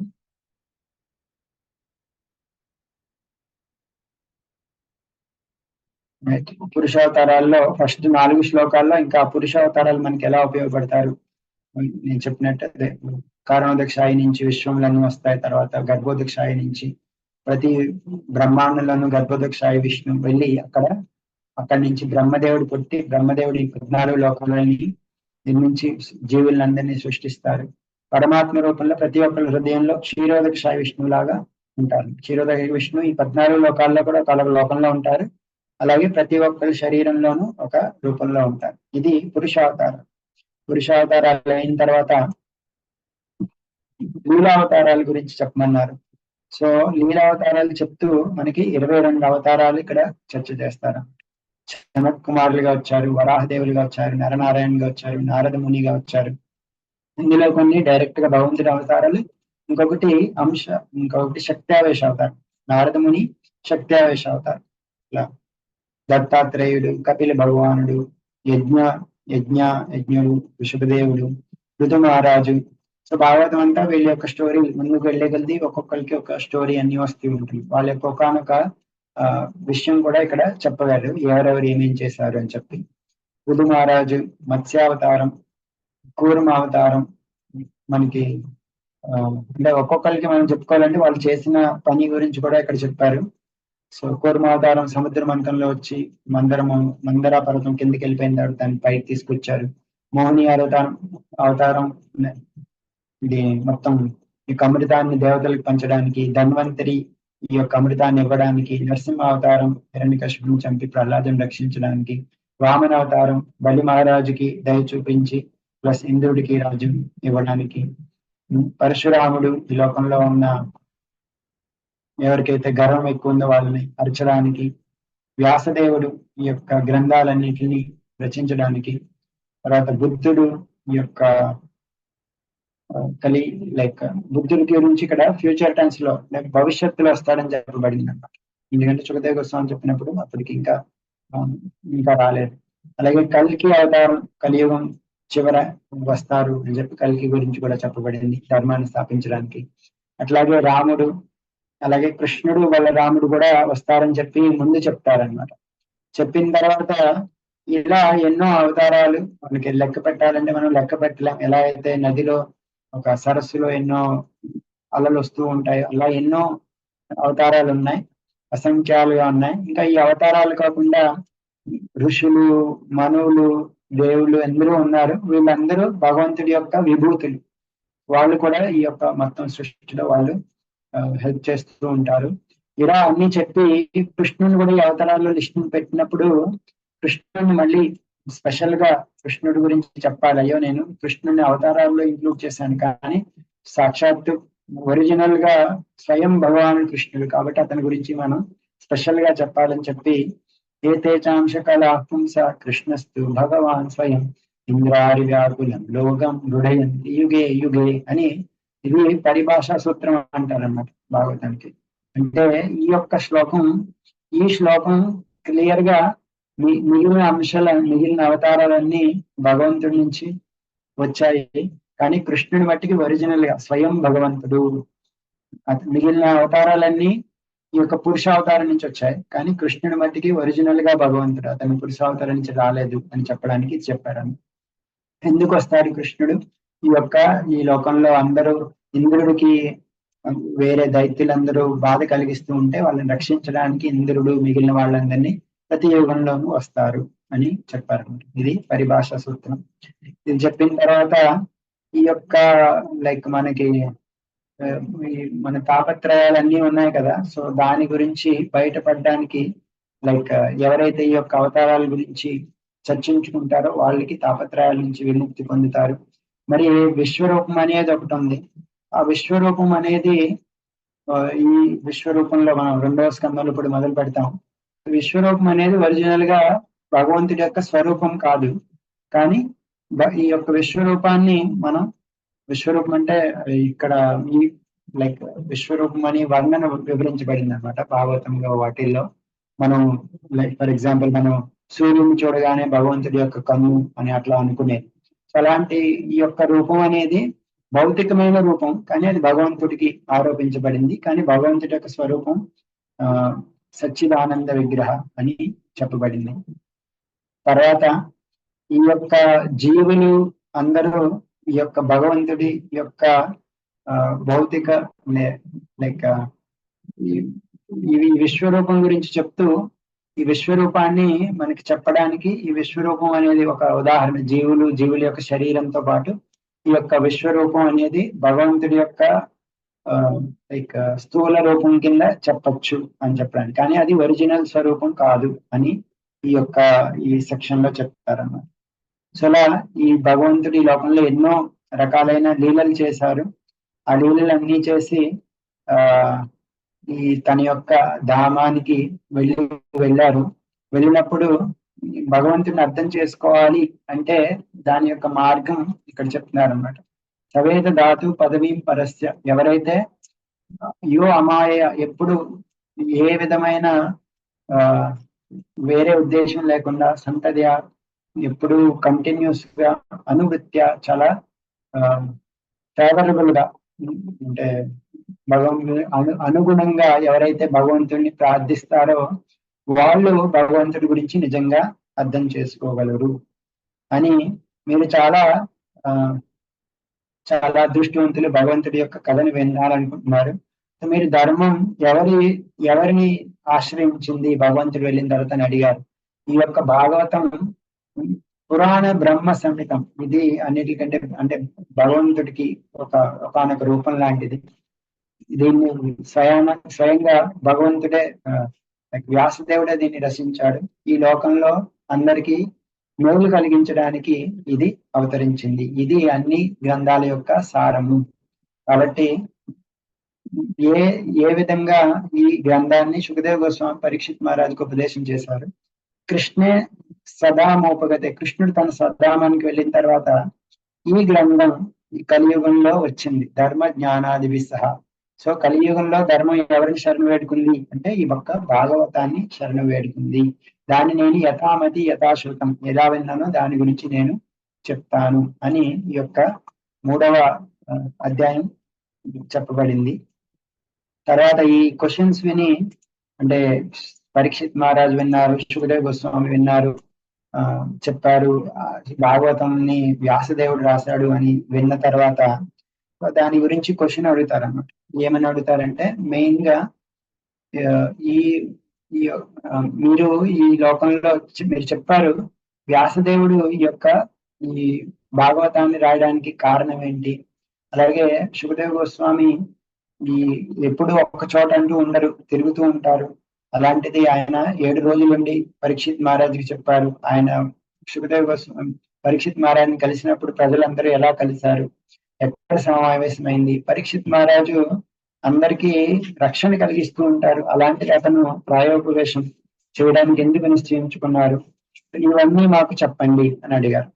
అడిగితే అప్పుడు ముందు ఫస్ట్ అడిగిన క్వశ్చన్ వ్యాసదేవుడు భాగవతం ఎందుకు రాశారు? సో దానికి సమాధానంగా వ్యాసదేవుడు ద్వాపర యుగం చివరిలో అందరికీ యొక్క ప్రజలు కలియుగంలో ప్రజలు ఎలా బాధపడుతూ ఉన్నారు, వాళ్ళకి ఎన్నో ధర్మాలన్నీ తప్పిపోతూ ఉంటారు, వాళ్ళకి ఎలా మేలు కలిగించాలి అని ఆలోచిస్తూ ఆయన చాలా చాలా పనులు చేశారనమాట. ఒక వేదాన్ని 4 వేదాలుగా విభజించారు, పంచమ వేదమైన మహాభారతాన్ని రచించారు. ఇంకా ఎలా భగవంతుడి మనకి ప్రజలందరి శ్రేయస్సు కలియుగంలో ఉండడానికి అన్ని చాలా చేసి మనకి ఇచ్చారు. అన్ని ఇచ్చినా సరే ఇంకా ఏదో భగవంతుడికి ఈ యొక్క వ్యాసదేవుడికి అసంతృప్తిగా ఉందన్నమాట. సో అసంతృప్తిగా ఉన్నప్పుడు ఏంటి, నేనేమన్నా భగవంతుడిని సరిగ్గా ఫుల్గా దాన్ని నేను కీర్తించలేదా అని ఆలోచిస్తున్న సమయంలో, ఆ సమయంలోనే అంటే అతను ఆలోచిస్తున్నప్పుడు తనకి హింట్ దొరికింది అనమాట. మేబీ భగవంతుడు నేను సరిగ్గా లైక్ ఎక్కువ కీర్తించలేదేమో అని అనుకున్నప్పుడు ఆ సమయంలో అతని యొక్క గురువైన నారద ముని వస్తారు. నారద ముని వచ్చి ఆయన ఈ నారద ముని రాగానే ఈ యొక్క వ్యాసదేవుడు దానికి గౌరవించి పిలిచి చాలా సన్మానించి ఆయనని అడుగుతారనమాట.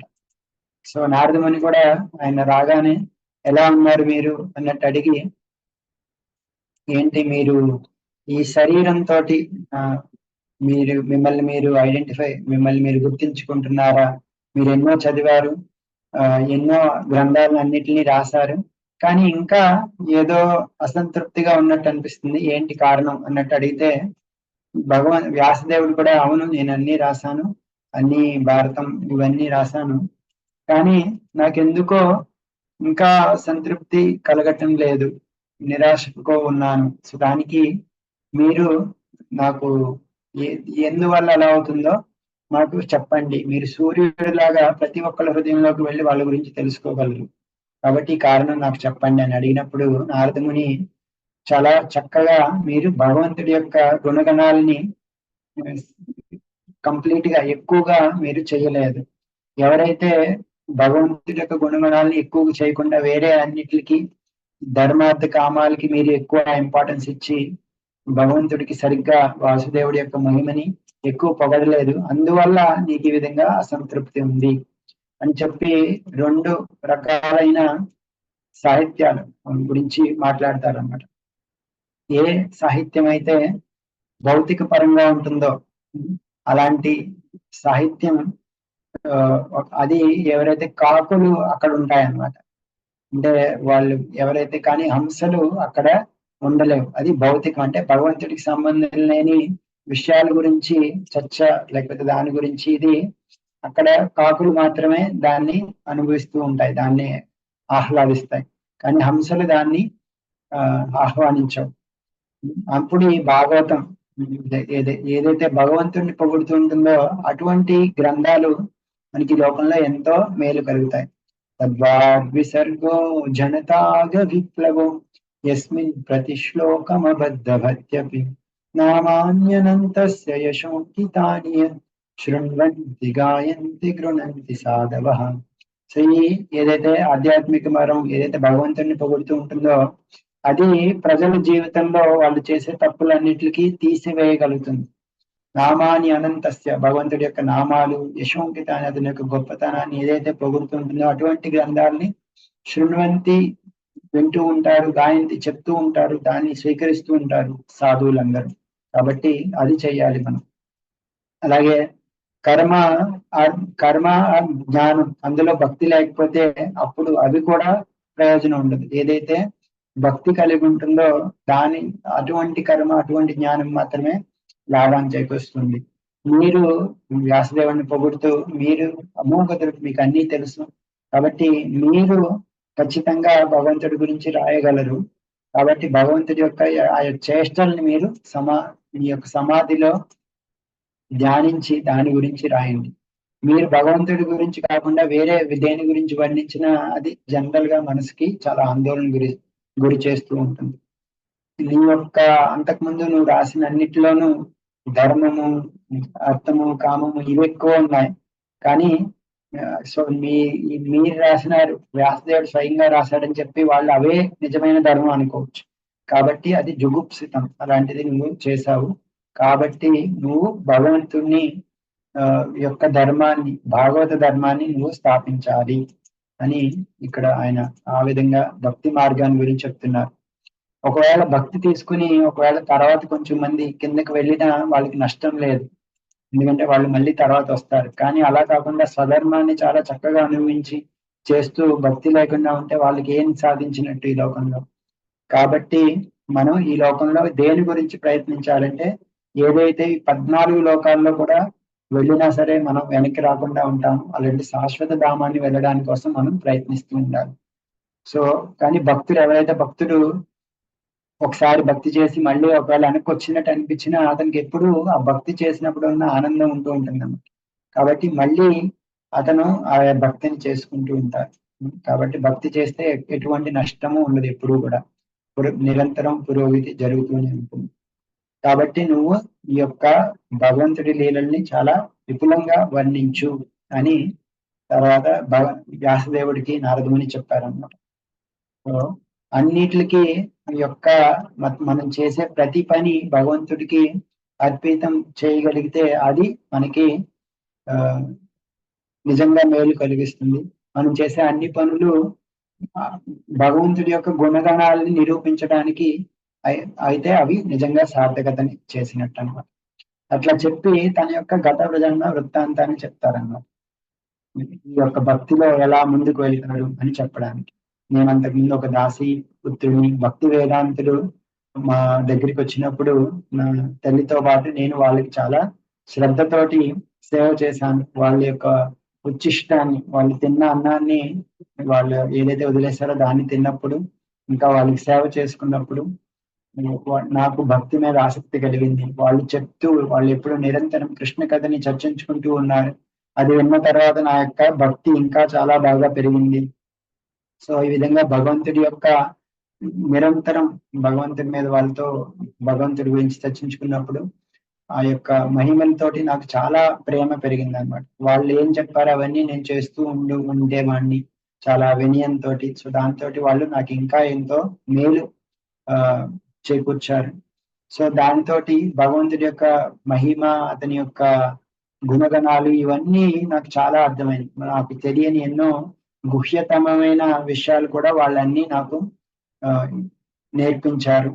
సో ఈ విధంగా నాకు ఈ భగవంతుడి యొక్క తిరిగి ధామానికి చేరుకోవడానికి నాకు ఆ యొక్క జ్ఞానం ఎంతో ఉపయోగపడింది అని నారదముని తన యొక్క ముందు జీవితం గురించి చెప్పారన్నమాట.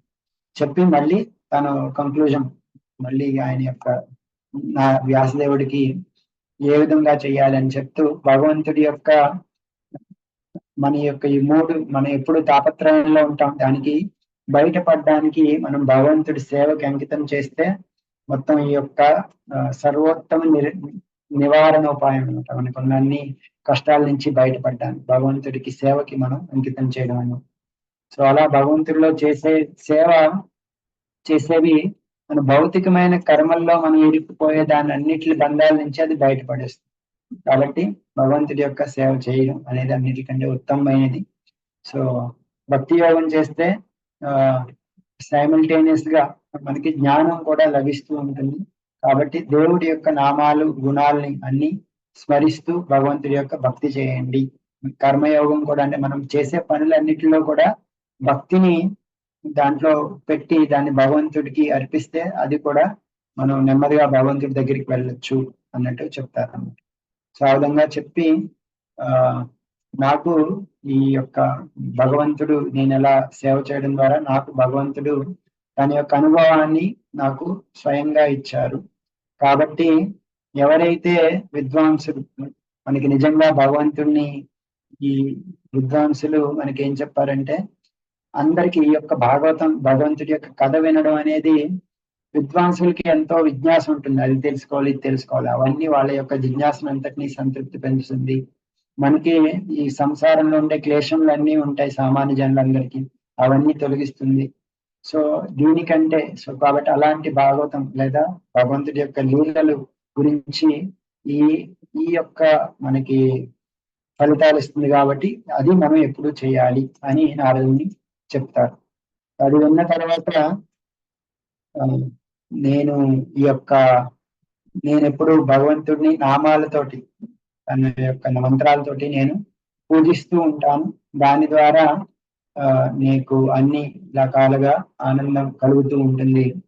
సో ఇది ఈ జ్ఞానాన్ని నువ్వు అందరికీ ఇవ్వి అని తన యొక్క వ్యక్తిగత మంత్రాన్ని కూడా వ్యాసదేవుడికి చెప్తారన్నమాట. చెప్పి ఈ భగవంతుడి యొక్క గుణగణాల్ని నువ్వు అర్థం చేసుకుని రాయి అన్నట్టు మెయిన్ ఇన్స్ట్రక్షన్ ఈ చాప్టర్ లో మనకి ఇచ్చారు. ఇచ్చిన తర్వాత నెక్స్ట్ వ్యాసదేవుడు తన యొక్క ముందు వృత్తాంతాన్ని విని నీకు అంతకు ముందు జరిగిన జన్మలో లైక్ ఇలా దాసీపుత్రుడుగా ఉన్నప్పుడు నీకు ఈ విధంగా ఈ యొక్క నారదముని యొక్క జన్మం ఎలా జరిగించింది దాని గురించి నాకు తెలుసుకోవాలని ఉంది అని అడుగుతారు.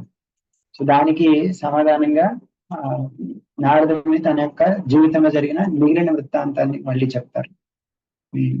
ఈ శరీరం ఎలా పొందారని చెప్పడానికి.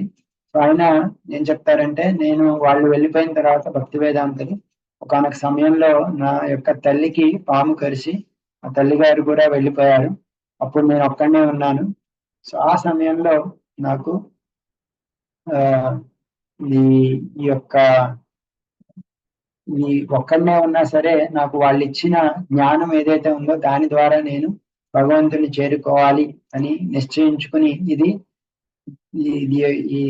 కూడా భగవంతుడు నా జీవితంలో ఏదో అరేంజ్మెంట్ చేశాడు అని దాన్ని కూడా చాలా మంచిగా స్వీకరించి భయపడకుండా అతని చిన్న వయసు 4-5 ఏళ్ళు ఉంటాయి అంతే. అయినా సరే తల్లి లేకపోయినా సరే చాలా ధైర్యంగా వాళ్ళు ఇచ్చిన ఆ యొక్క భక్తి యొక్క జ్ఞానంతో భగవంతుణ్ణి పొందడానికి నేను రకరకాల ప్రదేశాల్లో తిరగడం మొదలు పెట్టాను. ఎన్నో రకాల ప్రదేశాలు తిరుగుతూ ఒక ప్రదేశంలోకి వచ్చి అక్కడ నేను వాళ్ళు ఇచ్చిన వాళ్ళ యొక్క అక్కడ దాహం తీసుకుని స్నానం చేసి నేను అక్కడ వాళ్ళు చెప్పిన దాని ప్రకారం నేను ధ్యానం చేయడం మొదలు పెట్టాను. భగవంతుడి మీద పరమాత్మ మీద భగవంతుడి మీద ధ్యానం చేస్తూ ఉండగా నాకు ఎంతో ఆనందం వచ్చింది. నా కళ్ళు అన్ని బాష్పాలతో నిండిపోయినాయి. సో నా శరీరం అంతా పులకించింది, అవయవాలన్నీ ఉత్తేజితమయ్యాయి. సో ఇలా ఆనంద సంప్లవే లీనం, ఎంతో ఆనందం వచ్చింది అలా భగవంతుడిని అలా చేస్తూ ఈ యొక్క భక్తి చేస్తూ ఉండగా. సో అప్పుడు భగవంతుడు ఒకసారి నాకు తన యొక్క దివ్య రూపాన్ని నాకు ప్రదర్శించారు. ప్రదర్శించిన తర్వాత నాకు ఎంతో ఆనందం వచ్చింది. కానీ సడన్ గా ఆ యొక్క దివ్య రూపం మళ్ళీ నాకు కనబడలేదు. నేను మళ్ళీ అవి కనబడకపోతే వెంటనే నేను చాలా ఆతృతతోటి మళ్ళీ ఎలా అన్న భగవంతుడు నాకు కనబడాలని మళ్ళీ నేను సమాధిలో కూర్చుని ఎంతో ప్రయత్నం చేశాను. అయినా సరే మళ్ళీ భగవంతుడు నాకు కనబడలేదు. ఎంతో ఆతృతగా నేను ఉండిపోయాను. అంటే భగవంతుడు కనిపించడం అనేది మన యొక్క ప్రయత్నాల ద్వారా ఉండదు. మన యొక్క ప్రయత్నం ఉంటుంది కానీ భగవంతుడు కృప చూపించినప్పుడు మనకి కనిపిస్తారు. సో మన ఓన్లీ ఒక డైరెక్షన్ కాదండి, భగవంతుడి యొక్క కృప కూడా ఉండదు. సో ఆయన కనబడలేదు కానీ ఆయన యొక్క వాక్కుతోటి చెప్పారన్నమాట. సో నేను మళ్ళీ ఈ జన్మలో నీకు కనబడను కానీ నేను నీతో మాట్లాడుతూ ఉన్నాను అని చెప్పి మాటల ద్వారా ఏం చెప్తారంటే నువ్వు ఈ శరీరం ఈ జన్మ అయిపోయిన వెంటనే నువ్వు నన్ను తలుచుకోగలుగుతావు. నువ్వెప్పుడు నన్ను తలుచుకుంటూ నీకు ఈ రూపాన్ని నేను సందర్శించింది నువ్వెప్పుడు ఆ యొక్క రూపాన్ని నువ్వు తలుచుకుంటూ ఉంటావు అని చెప్పడానికి నేను నీకు ఆ విధంగా ఒకసారి చూపించాను. నువ్వు ఈ విధంగా నన్ను ఎప్పుడు తలుచుకుంటూ భక్తి చేస్తూ ఉండు. నువ్వు ఇంకా ఇలా స్ట్రాంగ్ అయిన తర్వాత ఈ జన్మ తర్వాత నీకు ఆధ్యాత్మిక శరీరం వస్తుంది అని చెప్పి భగవంతుడు తన యొక్క ఈ యొక్క మాటల ద్వారా ఏదైతే చెప్పారో అతని యొక్క శరీరాన్ని అతను విరమించారు. సో ఈ విధంగా వెంటనే నారదముని చిన్నప్పుడు తన యొక్క భగవంతుడికి శిరస్సు వంచి తర్వాత నేను ఆ విధంగా భగవంతుడు చెప్పినట్టు భగవంతుడి యొక్క నామాల్ని కీర్తిస్తూ నేను అటు మొత్తం అన్ని తిరిగేవాడిని. మొత్తం తిరిగినప్పుడు ఒకసారి అలా నాకు మృత్యు అంటే నేను నా యొక్క ముందు శరీరాన్ని వదిలేటప్పుడు ఎలా అయితే ఒక ఎలా అయితే ఒక 2 మేఘాలు కొట్టుకుని ఒక మనకి ఒక మెరుపులాగా వస్తుందో అట్లా నేను ఈ శరీరం విడిచిపెట్టిన వెంటనే నాకు ఈ యొక్క ఆధ్యాత్మిక శరీరం వచ్చింది. సో అలా నేను ఈ యొక్క నారదముని లాగా నేను వచ్చాను. అంటే నేను బ్రహ్మదేవుడి దగ్గర నుంచి మళ్ళీ సృష్టించినప్పుడు ఇలా నారదమునిగా నేను వచ్చాను. నారదమునిగా నేను అవేణిని తీసుకుని మొత్తం ఈ ముల్లోకాల్లో ఎక్కడికి కావాలంటే అక్కడికి నేను వెళ్ళగలను. నేను ఎప్పుడు భగవంతుడిని ఈ వీణ ద్వారా భగవంతుడి ఇచ్చిన వీణని తోటి భగవంతుడిని ఎప్పుడు కీర్తిస్తూ ఉంటాను. సో నేను ఎలా భగవంతుడిని తలుచుకుని కీర్తిస్తూ ఉండగా నాకు ఎప్పుడు భగవంతుడు నా యొక్క హృదయంలో దర్శనం ఇస్తూ ఉంటారు అని తన యొక్క ముందు చరిత్ర వివరణ చెప్పారన్నమాట. చెప్పిన తర్వాత మళ్ళీ మనకి ఈ యొక్క మనం ఎప్పుడు కష్టాల్లో ఉంటాం, దానికి బయటపడడానికి ఏం చెయ్యాలి అని చెప్పడానికి ఏతద్ది ఆతుర చిత్రాన మాత్రా స్పర్శేచ్ఛయాముహు భవసింధు ప్లవోదృష్టి హరిచర్య అని వర్ణనం. మనం హరిచర్య భగవంతుడి యొక్క హరిని యొక్క చర్య గురించి మనం చర్చించుకుంటూ ఉంటే మనం ఈ యొక్క ఎప్పుడు భౌతికంలో జనాలందరూ ఎలా ఈ ఇంద్రియాన్ని సంతృప్తి చెయ్యాలి అని ఆలోచిస్తూ ఉంటారు, దాని నుంచి బయటపడగలరు అన్నమాట. ముకుందుడి యొక్క సేవ చేయడం వేరే పద్ధతులు ఉన్నాయి, యోగా యమ నియమాలు పాటించడం, యోగా చేయడం, జ్ఞానం, ఇవన్నీ. కానీ మళ్ళీ కామలోపాలు మళ్ళీ వస్తూ ఉంటాయి అన్నమాట. కానీ ముకుంద సేవ భగవంతుడికి డైరెక్ట్ గా మనం సేవ చేస్తే దాని ద్వారా మన ఆత్మ కంప్లీట్ గా సంతృప్తి చెందుతుంది అని చెప్తున్నారు. అలాగే నువ్వు కూడా నీకు ఈ యొక్క నా యొక్క జన్మ గురించి కర్మ గురించి నీకు వివరించాను, సో నీవు అని చెప్పి ఆయన అక్కడి నుంచి వెళ్తారన్నమాట. ఇలా నారదముని ఎంతో మంచి ధన్యుడు, ఎప్పుడు భగవంతుడి యొక్క కీర్తన చేస్తూ ఉంటారు అని నారదముని గురించి కూడా చెప్తారు. అలా నారదముని నుంచి ఆ యొక్క ఉపదేశం పొందిన తర్వాత వ్యాసదేవుడు ఏం చేస్తారు అనేది 7వ చాప్టర్ మొదటిలో చెప్పబడింది అన్నమాట. అలా ఎప్పుడైతే వ్యాసదేవుని నుంచి నారదముని నుంచి ఆ యొక్క ఉపదేశాలు పొందారో వ్యాసుడు ఆయన చెప్పినట్టు భగవంతుడి మీద ధ్యానం చేయడం మొదలు పెడతారు. ధ్యానం చేస్తే ఆయన ధ్యానం చేసినప్పుడు ఒక 4 మంచి శ్లోకాలు వస్తాయి. అక్కడ ఆయన ఏం చూశారు ధ్యానంలో? భక్తి యోగైన మనసి సమ్యక్ ప్రణహితే అమలే అపశ్యత్ పురుషం పూర్ణం మాయాంచ తదపాశ్రయం. దాని భక్తి యోగంతో చాలా ధ్యానం చేస్తున్నప్పుడు అపశ్యత్ పురుషం పూర్ణం, పరమ పురుషుణ్ణి అతను చూడగలిగారు. అలాగే అంటే భగవంతుని చూడగలిగారు. అలాగే మాయాంచ తదపాశ్రయం, భగవంతుడితో పాటు భగవంతుడి వెనకాల మాయను కూడా చూశారంట. మాయ భగవంతుడి యొక్క శరణంలో ఉంది. అంటే భగవంతుడు ఎప్పుడు మాయలో లోబడ్డాడు, మాయ భగవంతుడి లోపల, మాయ భగవంతుడి మీద ఆధారపడి ఉంటుంది అని అతను చూశారు. అలాగే ఆ మాయ ద్వారా ఈ లోకంలో ఉండే జనాలందరూ కట్టుబడి ఉన్నారు. యయా సమ్మోహితో జీవ, యయా అంటే ఇక్కడ మాయ ద్వారా, సమ్మోహితో జీవులందరూ బంధించబడి ఉన్నారు. కాబట్టి ఆ జీవుడు ఈ యొక్క భౌతిక ప్రపంచానికి భిన్నంగా ఉన్నా సరే, ఆత్మ అయినా సరే తన ఈ భౌతికమైన శరీరం అని అనుకుంటూ ఉంటాడు. ఈ విధంగా అతనికి న్యాచురల్ గా అంటే మామూలుగా అతను ఆత్మ ఎంతో ఆనందంగా ఉండాలి, కానీ భౌతిక ప్రపంచంలో ఈ మాయలో ఉన్నారు. మాయ ద్వారా తన యొక్క శరీరాన్ని తను అని అనుకుంటున్నాడు. కాబట్టి ఈ 2 సంబంధ తత్వం, అంటే ఎలా జీవుడు, భగవంతుడు, మాయ, ఈ మూడింటికి రిలేషన్ ఏంటి, సంబంధం ఏంటి అని చెప్పిందను. దాని నుంచి బయటికి ఎలా రావాలి అని చెప్పడానికి అనర్థోపశమం సాక్షాత్ భక్తి యోగం అదోక్షతే. ఈ యొక్క భక్తిని మనం భగవంతుడికి చేస్తే ఈ అనర్థాలన్నీ పోతాయి. సో లోకస్య జానతో విద్వాంస్, కానీ ఈ విషయం అందరికీ తెలియదు. భక్తి చేస్తే మనకున్న ఈ కష్టాలన్నీ తీరుతాయి. అది తెలియజేయడానికి చక్రే సాత్వత సంహిత, మనకి ఈ యొక్క భాగవతాన్ని ఈ యొక్క వ్యాసదేవుడు రాశారు. చక్రే సాత్వత సంహిత, ఈ యొక్క భాగవతం ఏదైతే సాత్వత సంహితను అందరికి భక్తులకి ఉండే సంహిత, దీన్ని ఆయన రాశారు. అంటే భాగవతం భక్తి చేస్తే కష్టాలన్నీ తీరిపోతాయని తెలుసు అది నిజం. కానీ అది అందరికీ తెలియదు. కానీ అందరికీ తెలియజేయడానికి ఈ భాగవతాన్ని మనం రాశారన్నమాట వ్యాసదేవుడు. యస్యాం వై శ్రూయమానం, ఎవరైతే ఈ భాగవతాన్ని వింటూ ఉంటారో వాళ్ళకి ఏమవుతుంది, వాళ్ళకి రిజల్ట్ ఏమొస్తుంది, భక్తి ఉత్పత్తితే పుంస, వాళ్ళకి భక్తి పెరుగుతుంది. ఎవరి మీద? కృష్ణే పరమ పురుషే, కృష్ణుడి మీద భక్తి పెరుగుతుంది. దానివల్ల ఏమవుతుంది, శోక మోహ భయాపహ, మనకి యొక్క శోకం పోతుంది, మోహం పోతుంది, భయం పోతుంది. సో ఇట్లా ఈ విధంగా కంక్లూజన్ వ్యాసదేవుడు అర్థం చేసుకుని దాన్ని సుఖదేవ గోస్వామికి చెప్పారు. సో సుఖదేవ గోస్వామి వాళ్ళు శౌనిక ఋషులు అడుగుతారు, సుఖదేవ గోస్వామి ఆల్రెడీ బ్రహ్మజ్ఞానంలో ఉన్నారు, దాన్ని అతను ఎందుకు స్వీకరించాడు అని చెప్పడానికి ఆ సందర్భంలో ఇక్కడ మనకి ఆత్మారామశ్చ మరియు నిర్గ్రంథాపి ఉరుక్రమే కుర్వంతి హేతుకి భక్తి ఇత్తంభూత గుణోహరి.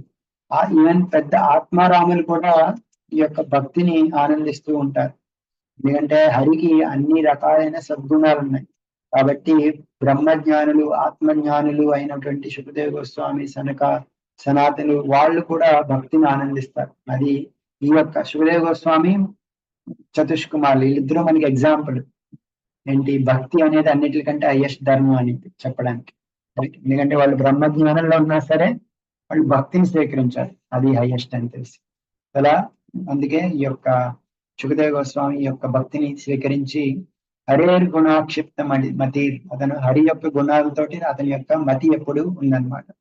సో అతను ఈ యొక్క మహదాఖ్యానం, ఈ యొక్క భాగవతాన్ని చదివారు. అతను విష్ణు జనప్రియ భక్తుడు, భక్తులందరికీ ప్రియుడు. భక్తులు తన యొక్క భక్తి పెంచుకుంటూ ఉంటే అందరికీ ప్రియులు అవుతారు భక్తులందరికీ. ఆ విధంగా సుఖదేవ గోస్వామి అందరికీ ప్రియుడై దాన్ని స్వీకరించారు. సో ఈ విధంగా భాగవతం ఎలా వచ్చింది, దాన్ని సుఖదేవ గోస్వామి ఎలా నేర్చుకున్నారు అని అక్కడ వరకు చర్చ అయిన తర్వాత పరీక్షిత్ మహారాజ్ జన్మ ఎలా జరిగింది అనేది ఇంకొక క్వశ్చన్. సో దానికి సమాధానంగా ముందు పరీక్షిత్ మహారాజ్ జన్మ జరగడానికి అశ్వత్థామ ఎలా బ్రహ్మాస్త్రం ప్రయత్నించాడు, వేశారో దాని గురించి చెప్పాలి. సో దానికి ఈ యొక్క మహాభారతంలో అక్కడ యుద్ధం నుంచి మొదలైంది అనమాట. సో మహాభారత యుద్ధంలో యుద్ధం అంతా అయిపోయిన తర్వాత దృష్టద్యుమ్నుడు వచ్చి ద్రౌపది యొక్క 5 కుమారుల్ని నిద్రపోతూ ఉన్నప్పుడు, అశ్వత్థామ వచ్చి ద్రౌపది కుమారుల 5 చంపేస్తాడు. చంపిన తర్వాత ద్రౌపది ఎంతో బాధపడుతూ ఉంటుంది. అర్జునుడు వెంటనే ద్రౌపదికి సాంత్వన ఇవ్వడానికి, నేను ఆ యొక్క అశ్వత్థామని హత్యధామని అతని యొక్క శిరస్సుని నీ పాదాల మీద పెడతాను, అప్పుడు నువ్వు స్నానం చేసి తన మీద నుంచి స్నానం చేసి అప్పుడు నువ్వు ఆనందపడదు కానీ అని చెప్పి ప్రతిజ్ఞ చేసి కృష్ణుడు అర్జునుడు ఇద్దరు రథం మీద అశ్వత్థామ మీదని వెళ్తూ చేస్తారు.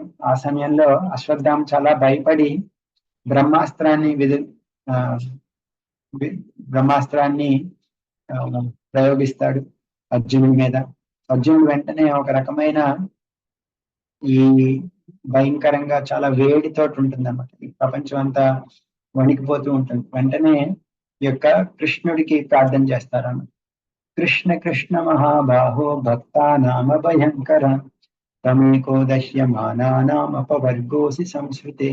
ఓ కృష్ణ, నువ్వు భక్తులందరినీ తన యొక్క భయం నుంచి కాపాడుతూ ఉంటావు. ఈ లోకంలో అందరూ ఈ యొక్క మొత్తం ఈ యొక్క సంసారం అనే దాంట్లో దహ్యమానానం, వాళ్ళు చాలా మొత్తం అంతా వేడితోటి బాధపడుతూ ఉంటారు. వాళ్ళకి అన్నిటికీ నువ్వే రక్షించగలవు. త్వమాద్య పురుష, నువ్వు ఆది పురుషుడివి, సాక్షాత్ ఈశ్వర ప్రకృతే పర, ఈ ప్రకృతికి నువ్వు పరంగా ఉంటావు. మాయాం యుధస్థు చిచ్చక్త కైవల్య స్థిత ఆత్మని, నువ్వు ఈ మాయకి సంబంధం లేకుండా నీ యొక్క చిత్ శక్తి ద్వారా పరధామంలో ఉంటావు, ఆధ్యాత్మికంగా ఉంటావు అని ప్రార్థన చేస్తూ ఉన్నారు. నువ్వే ఈ లోకంలో ఈ లోకంలో ఉన్న జీవులందరూ బాధపడుతూ ఉన్నారు ఈ మాయ ద్వారా అని చెప్పి వాళ్ళకి ధర్మాది లక్షణాలు అన్నింటినీ చేయడానికి నీ యొక్క ఈ లోకంలో అవతరించి అన్ని వాళ్ళకి నేర్పిస్తూ ఉంటావు. సో నీవు ఈ విధంగా అందరికీ ఈ యొక్క అవతారాలు ఈ భూమిలో ఉన్న భారాన్ని ఆ తీసి తర్వాత మిగిలిన నీ యొక్క భక్తులకి ఎవరైతే ఉంటారో వాళ్ళకి శ్రేయస్సుని చేకూర్చడానికి నువ్వు వస్తూ ఉంటావు అని ఫస్ట్ భగవంతుడిని గుణగణాలు కీర్తించి అప్పుడు తన యొక్క ప్రాబ్లం ని తన యొక్క సమస్యని చెప్పారనమాట. ఎందుకు ఈ విధంగా ఈ చాలా తేజస్సు వస్తుంది, పరమధారణం చాలా భయంకరమైన తేజస్సు మొత్తం అంతా వ్యాపిస్తూ ఉంది, దీని గురించి నాకు చెప్పు అని అడిగితే భగవంతుడు ఇది అశ్వత్థామ బ్రహ్మాస్త్రాన్ని వినియోగించాడు కాబట్టి నువ్వు నీ యొక్క బ్రహ్మాస్త్రంతో దాన్ని నివారించు అని దానికి ప్రయోగించు అని చెప్తారు. అర్జునుడు కూడా తన యొక్క బ్రహ్మాస్త్రాన్ని ప్రయోగిస్తాడు. 2 అస్త్రాలు వచ్చేసరికి మొత్తం ముల్లోకాల్లో అందరూ వణుకుతూ ఉంటారు అన్నమాట. సో అప్పుడు ఆ సమయంలో మళ్ళీ అర్జునుడు తన యొక్క బ్రహ్మాస్త్రంతో కృష్ణుడి యొక్క సలహా ద్వారా ఆ యొక్క బ్రహ్మాస్త్రాన్ని ఉపహరించిన తర్వాత అశ్వత్థామని పట్టుకుంటారు. అశ్వత్థాన్ని పట్టుకున్న తర్వాత అప్పుడు కృష్ణుడు పట్టుకున్న తర్వాత అర్జునుడు వెంటనే చంపకపోతే కృష్ణుడు అర్జునుడిని ప్రోత్సహిస్తాడు అన్నట్టు చంపడానికి. ఇతను ఎంతో ప్రమత్తంతో ఇతను నిద్రపోతున్న బాలుణ్ణి ఇతను చంపాడు. సో ఇతన్ని చంపాలి నువ్వు, అలాగే నువ్వు ద్రౌపదికి వాగ్దానం చేసావు చంపుతానని చెప్పి. ఇతను చాలా స్వార్థంగా తన యొక్క ప్రాణం కోసం వేరే వాళ్ళ ప్రాణాలను స్వార్థంగా నిద్రపోతున్న వాళ్ళని తీశాడు కాబట్టి అతను చాలా క్రూరుడు. ఇలాంటి క్రూరుని చంపిన ఏమీ అధర్మం కాదు, నువ్వు ద్రౌపదికి వాగ్దానం కూడా ఇచ్చావు. సో ఈ విధంగా ఇతను తన యొక్క యజమానికి కూడా సంతృప్తి కలిగించలేకపోయాడు దుర్యోధనుడికి. సో ఈ విధంగా ఇతను నువ్వు చంపు అని ఎంతో ప్రోత్సహించినా సరే అర్జునుడికి చంపాలని లేదనమాట. అశ్వత్థాన్ని బంధించి ద్రౌపది దగ్గరికి తీసుకువెళ్ళి ద్రౌపది యొక్క శిబిరంలో పడేస్తాడు. ద్రౌపది చూసి వెంటనే ద్రౌపది యొక్క కరుణమైన హృదయంతో తన పిల్లలందరినీ చంపిన వెంటనే అశ్వత్థామని చూడగానే ముంచ వదిలేయి అతన్ని అని చెప్పి అతను వదలడానికి తను కారణాలు చెప్తుంది అనమాట. ఇతను బ్రాహ్మణుడు, సో బ్రాహ్మణుని ఎప్పుడు మనం హింసించకూడదు. అలాగే తన యొక్క నువ్వు నీ యొక్క గురువు ద్రోణాచార్యుడి దగ్గర నీ యొక్క విద్యలు నేర్చుకున్నావు. సో ద్రోణాచార్యుడు లేకపోతే నువ్వు ఈ విద్యను కూడా ప్రయోగించలేవు. అటువంటి ద్రోణాచార్యుడి యొక్క కొడుకు ఇతను. అలాగే ఇంకా లైక్ కృపాచార్యుడి చెల్లెలు అంటే ద్రోణుడి భార్య అనమాట. ద్రోణుడి భార్య ఇంకా బతికే ఉంది కానీ ద్రోణుడు లేడు కాబట్టి అతని కొడుకు కూడా చనిపోతే తనకి ఎన్నో బాధలు వస్తాయి. నాకున్న బాధ అతనికి కూడా రాకూడదు అని చాలా కరుణతోటి ఆవిడికి ఏ విధమైన నష్టం బాధ రాకూడదు అని తన గురించి కూడా ఆలోచిస్తుంది అనమాట, ఆవిడ గురించి కూడా. అట్లాగే నీకు వీళ్ళందరూ ఎంతో గౌరవమైన ప్రదంలో బ్రాహ్మణ వంశంలో ఎంతో గౌరవపదమైన వంశంలో వచ్చారు. సో వాళ్ళని నాశనం చేస్తే అలాంటి కులాన్ని మనకే నష్టం కలిగిస్తూ ఉంటుంది. సో మీరు ఈ విధంగా ద్రోణాచార్యుడి యొక్క భార్యని బాధ పెట్టడం మంచిది కాదు. నాకున్న బాధ తనకి కూడా రాకూడదు. మనం బ్రాహ్మణులకి అపరాధం చేస్తే అది మన యొక్క రాజ్యాన్నే నాశనం చేస్తుంది. ఇట్లా ఈ ద్రౌపది చెప్పిన ప్రతిదానికి న్యాయం, సకరుణం, ధర్మం అట్లా ఇవన్నీ లక్షణాలతోటి మాట్లాడింది అన్నమాట ద్రౌపది.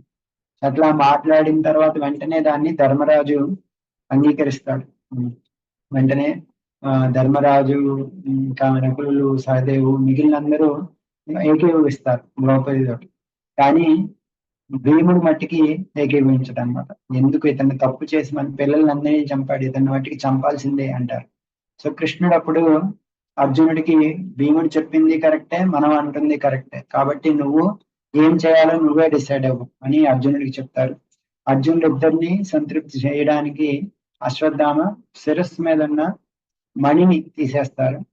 సో దాని ద్వారా ఇద్దరు సంతృప్తి చెందుతారు. ఎందుకంటే ద్రౌపదికి అశ్వత్థామ బతికాడు, కానీ భీముడికి అశ్వత్థామ యొక్క అవమానం జరిగింది. సో క్షత్రియుడికి అవమానం అంటే చనిపోవడం లాంటిదే. కాబట్టి భీముడు కూడా సంతోషించాడు, మనం బాగా అవమానించామని చెప్పి. ఈ విధంగా అర్జునుడు భగవంతుడు ఇచ్చిన ప్రేరణ ద్వారా భక్తుడు అవడం వల్ల తనకి ఏం చేయాలో తెలిసింది, చేయగలిగాడు. ఈ విధంగా ఈ యొక్క అధ్యాయం ముగుస్తుంది. తర్వాత సో అశ్వత్థామ అలా విడిచిపెట్టిన అశ్వత్థామ మళ్ళీ ఏం చేస్తాడంటే ఇంకొక బ్రహ్మాస్త్రాన్ని ప్రయోగిస్తారు. సో దాని గురించి ఈ యొక్క అధ్యాయంలో 8వ అధ్యాయంలో ఉంటుంది. సో ఈ తను వెళ్ళిన తర్వాత లైక్ ఇక్కడ తను వాళ్ళందరూ ఎంతో మంది చనిపోయారు కదా ఈ యుద్ధంలో. వాళ్ళు కృష్ణుడు ఇంకా పెద్దలందరూ ధృతరాష్ట్రుడికి, గాంధారికి, వాళ్ళందరికీ శాంతనిచ్చి ఓదారుస్తారు. సో ఓదారించి కృష్ణుడు యుధిష్ఠిర మహారాజుతో 3 అశ్వమేధ యజ్ఞాలు చేపిస్తారు. ఇలా రకరకాలుగా చేసిన తర్వాత అక్కడ కృష్ణుడు ఆ సమయంలో వెళ్తూ ఉన్నప్పుడు సడన్ గా అక్కడ ఉత్తర పరిగెత్తుకుంటూ వస్తుందన్నమాట. వచ్చి కృష్ణుడి దగ్గరికి పాహి పాహి మహాయోగిన్ దేవ జగత్పతే నాణ్యంతభయం పశ్యే యత్ర ముత్రు పరస్పరం. ఈ లోకంలో నువ్వు తప్ప వేరెవరు నాకు శరణివ్వలేరు. నన్ను నా యొక్క గర్భం, నేను చనిపోయినా పర్వాలేదు, కానీ నా యొక్క ఈ గర్భానికి నష్టం రాకూడదు అని ప్రార్థిస్తుంది అనమాట. ప్రార్థిస్తే వెంటనే కృష్ణుడికి అర్థమవుతుంది ఏమని, ఈ యొక్క అశ్వత్థామే తన యొక్క గర్భంలో ఉన్న శిశువుని కూడా నాశనం చేయాలి అని చెప్పి పంపించాడని చెప్పి వెంటనే అతను కష్టంలో ఉన్నప్పుడు వెంటనే తన యొక్క శరీరాన్ని ఎక్స్పాండ్ చేసి వ్యాప్తి చేసి ఈ యొక్క ఉత్తర గర్భంలోకి వెళ్ళి ఆ యొక్క పరీక్షితుడిని తన తేజంతో ఆ యొక్క బ్రహ్మాస్త్ర తేజాన్ని నిర్వీర్యం చేసి రక్షించారన్నమాట. రక్షించి ఆ విధంగా రక్షించిన తర్వాత కుంతిమారాణి అక్కడికి వచ్చి తన యొక్క ప్రార్థనలు అర్పిస్తుంది అన్నమాట, ఎలా రక్షించారు అని చెప్పి. సో నమస్తే పురుషం ప్రాజ్యం ఈశ్వరం ప్రకృతే పరం అలక్ష్యం సర్వభూతానం అంతర్బహిరవస్థితం. ఓ పరమ పురుషుడా, నువ్వు అందరికీ ఆది పురుషుడివి, ఈ ప్రకృతికి అందరికీ ఈశ్వరుడివి. నువ్వు అంతటా వ్యాపించి ఉన్నా నువ్వందరికీ కనపడవు. ఎందుకంటే మాయ అనే చెప్పే ఒక కర్టన్ లాగా ఉంటుంది అన్నమాట. దాని ద్వారా భగవంతుడిని తెలుసుకోలేరు. ఒక నటో నాట్య దర్వేద, ఒక నాట్యకారుడు వేషంతో ఉండి నాట్యం చేస్తున్నప్పుడు అతను ఎవరో ఒరిజినల్ పర్సన్ గుర్తుపెట్టుకోలేమంట. అలా మూడుని నిన్ను అర్థం చేసుకోలేరు. అలాంటిది నేను ఎలా నిన్ను అర్థం చేసుకోగలను? ఒక సామాన్య స్త్రీని. నువ్వు నీకు నా యొక్క నమస్కారములు. కృష్ణాయ వాసుదేవాయ దేవకీ నందనాయ చ నందగోప కుమారాయ గోవిందాయ నమో నమః. సో అట్లా నీకు ఈ యొక్క ఆది దేవుడు కాబట్టి నీకు నా యొక్క ప్రణామాలు చెప్తూ ఉన్నాను అని చెప్పి 2 శ్లోకాల్లో నమః పంకజనాభాయ. తను కాలు దగ్గర డైరెక్ట్ గా తను తల్లి పొజిషన్ లో అంటే అత్త అవుతుంది. అత్త అంటే తల్లి పొజిషన్ లో సమానం కాబట్టి, పెద్దవాళ్ళు కాబట్టి డైరెక్ట్ గా కాళ్ళు గురించి చెప్తే బాగోదని చెప్పి నాభి నుంచి మొదలు పెట్టింది, మళ్ళీ తిరిగి కాళ్ళ దగ్గరికి వచ్చింది. నమః పంకజనాభాయ, నమః పంకజ మాలిని, నమః పంకజ నేత్రాయ, నమస్తే పంకజాంగ్రియే. కలువలతోటి పోల్చబడింది అన్నమాట భగవంతుడి యొక్క ఈ యొక్క అన్ని అంగాలు. నాభి అని యొక్క పంకజమాలి, పంకజ యొక్క కలువు పువ్వుల యొక్క మాలని ధరించి ఉంటాడు. అతని యొక్క కన్నులు కలువు పువ్వుల్లా ఉంటాయి, కాళ్ళు కూడా కనువు పువ్వుల్లా ఉంటాయి. సో అట్లా అది చెప్పిన తర్వాత ఈ కృతజ్ఞత చెప్పి ఎన్నో రకాలుగా నువ్వు మాకు ఎన్నో కష్టాల నుంచి మమ్మల్ని ఎప్పుడూ నువ్వు రక్షిస్తూ ఉన్నావు అని తన యొక్క అంతకుముందు నువ్వు కంసుడు దేవిని హింసిస్తున్నప్పుడు తనని రక్షించావు, అట్లాగే మమ్మల్ని కూడా ఎన్నోసార్లు రక్షించావు. భీముడికి విషయం ఇచ్చినప్పుడు నన్ను రక్షించావు. మహాగ్ని వారణావతంలో అగ్ని వచ్చినప్పుడు అప్పుడు యాక్చువల్గా కృష్ణుడు లేడు, కానీ అందులో కృష్ణుడి యొక్క చెయ్యని చూడగలిగింది. కృష్ణుడి ద్వారానే మేము రక్షించబడ్డాము అనే విషయాన్ని కుంతీదేవికి అర్థమైందన్నమాట. కాబట్టి అక్కడ వారణావతంలో అగ్ని ఉన్నప్పుడు నన్ను కాపాడావు. పురుషాద దర్శన, ఇంకా పెద్ద పెద్ద రాక్షసులు వచ్చినప్పుడు వాళ్ళ నుంచి మమ్మల్ని రక్షించావు. అసత్ సభ ద్రౌపదిని రక్షించావు ఈ యొక్క పర్వంలో. వనవాస ప్రచురత ఎన్నోసార్లు వనవాసంలో ఉన్న కష్టాల నుంచి రక్షించావు. ఇప్పుడు ఈ మహాభారత యుద్ధంలో ఎన్నో అస్త్రాలతోటి యుద్ధం జరిగింది, అక్కడ మమ్మల్ని రక్షించావు. ఇప్పుడు స్వయంగా ఈ అశ్వత్థామ ఇచ్చిన ఈ యొక్క అస్త్రం నుంచి మనల్ని రక్షించావు. ఇలా ఎన్నో విధంగా నన్ను ఎప్పుడు రక్షిస్తూ ఉన్నావు. కానీ నాకు అలాంటి కష్టాలు మళ్ళీ మళ్ళీ రావాలి అని కోరుకుంటున్నాను. ఎందుకంటే నాకు కష్టాలు వస్తే నిన్నెప్పుడు నేను గుర్తుపెట్టుకుంటూ ఉంటాను. నీకు గుర్తుపెట్టుకున్నప్పుడు నాకు మళ్ళీ పునర్జన్మ అంటూ ఉండదు. కుంతి మహారాణి చూస్తే ఈవెన్ పాండవులందరూ ఆ లైక్ వాళ్ళు జోదం వాడుతూ ఓడిపోయి వెళ్ళిపోతూ ఉన్న సమయంలో కూడా కుంతీదేవి యొక్క వివరణ మహాభారతంలో వస్తుంది. అప్పుడు కూడా కృష్ణుడు లేకపోయినా, కృష్ణ నువ్వు ఎక్కడున్నావు అన్నప్పుడు రక్షించు అని ప్రార్థన చేస్తూ ఉంటుంది అన్నమాట. సో అట్లా కుంతి మహారాణి ఇప్పుడు ప్రార్థనతో ఉంటుంది. ఎందుకంటే ఎవరికైతే కొంచెం కొంచెం గర్వంగా, అంటే నేనే అన్ని చేయగలనని మదం ఉంటుందో వాళ్ళు భగవంతుడిని చాలా చాలా లైక్ ఆర్తితోటి పిలవలేరు. జన్మైశ్వర్య శుత శ్రీ వేదమాన మదపుమాన్.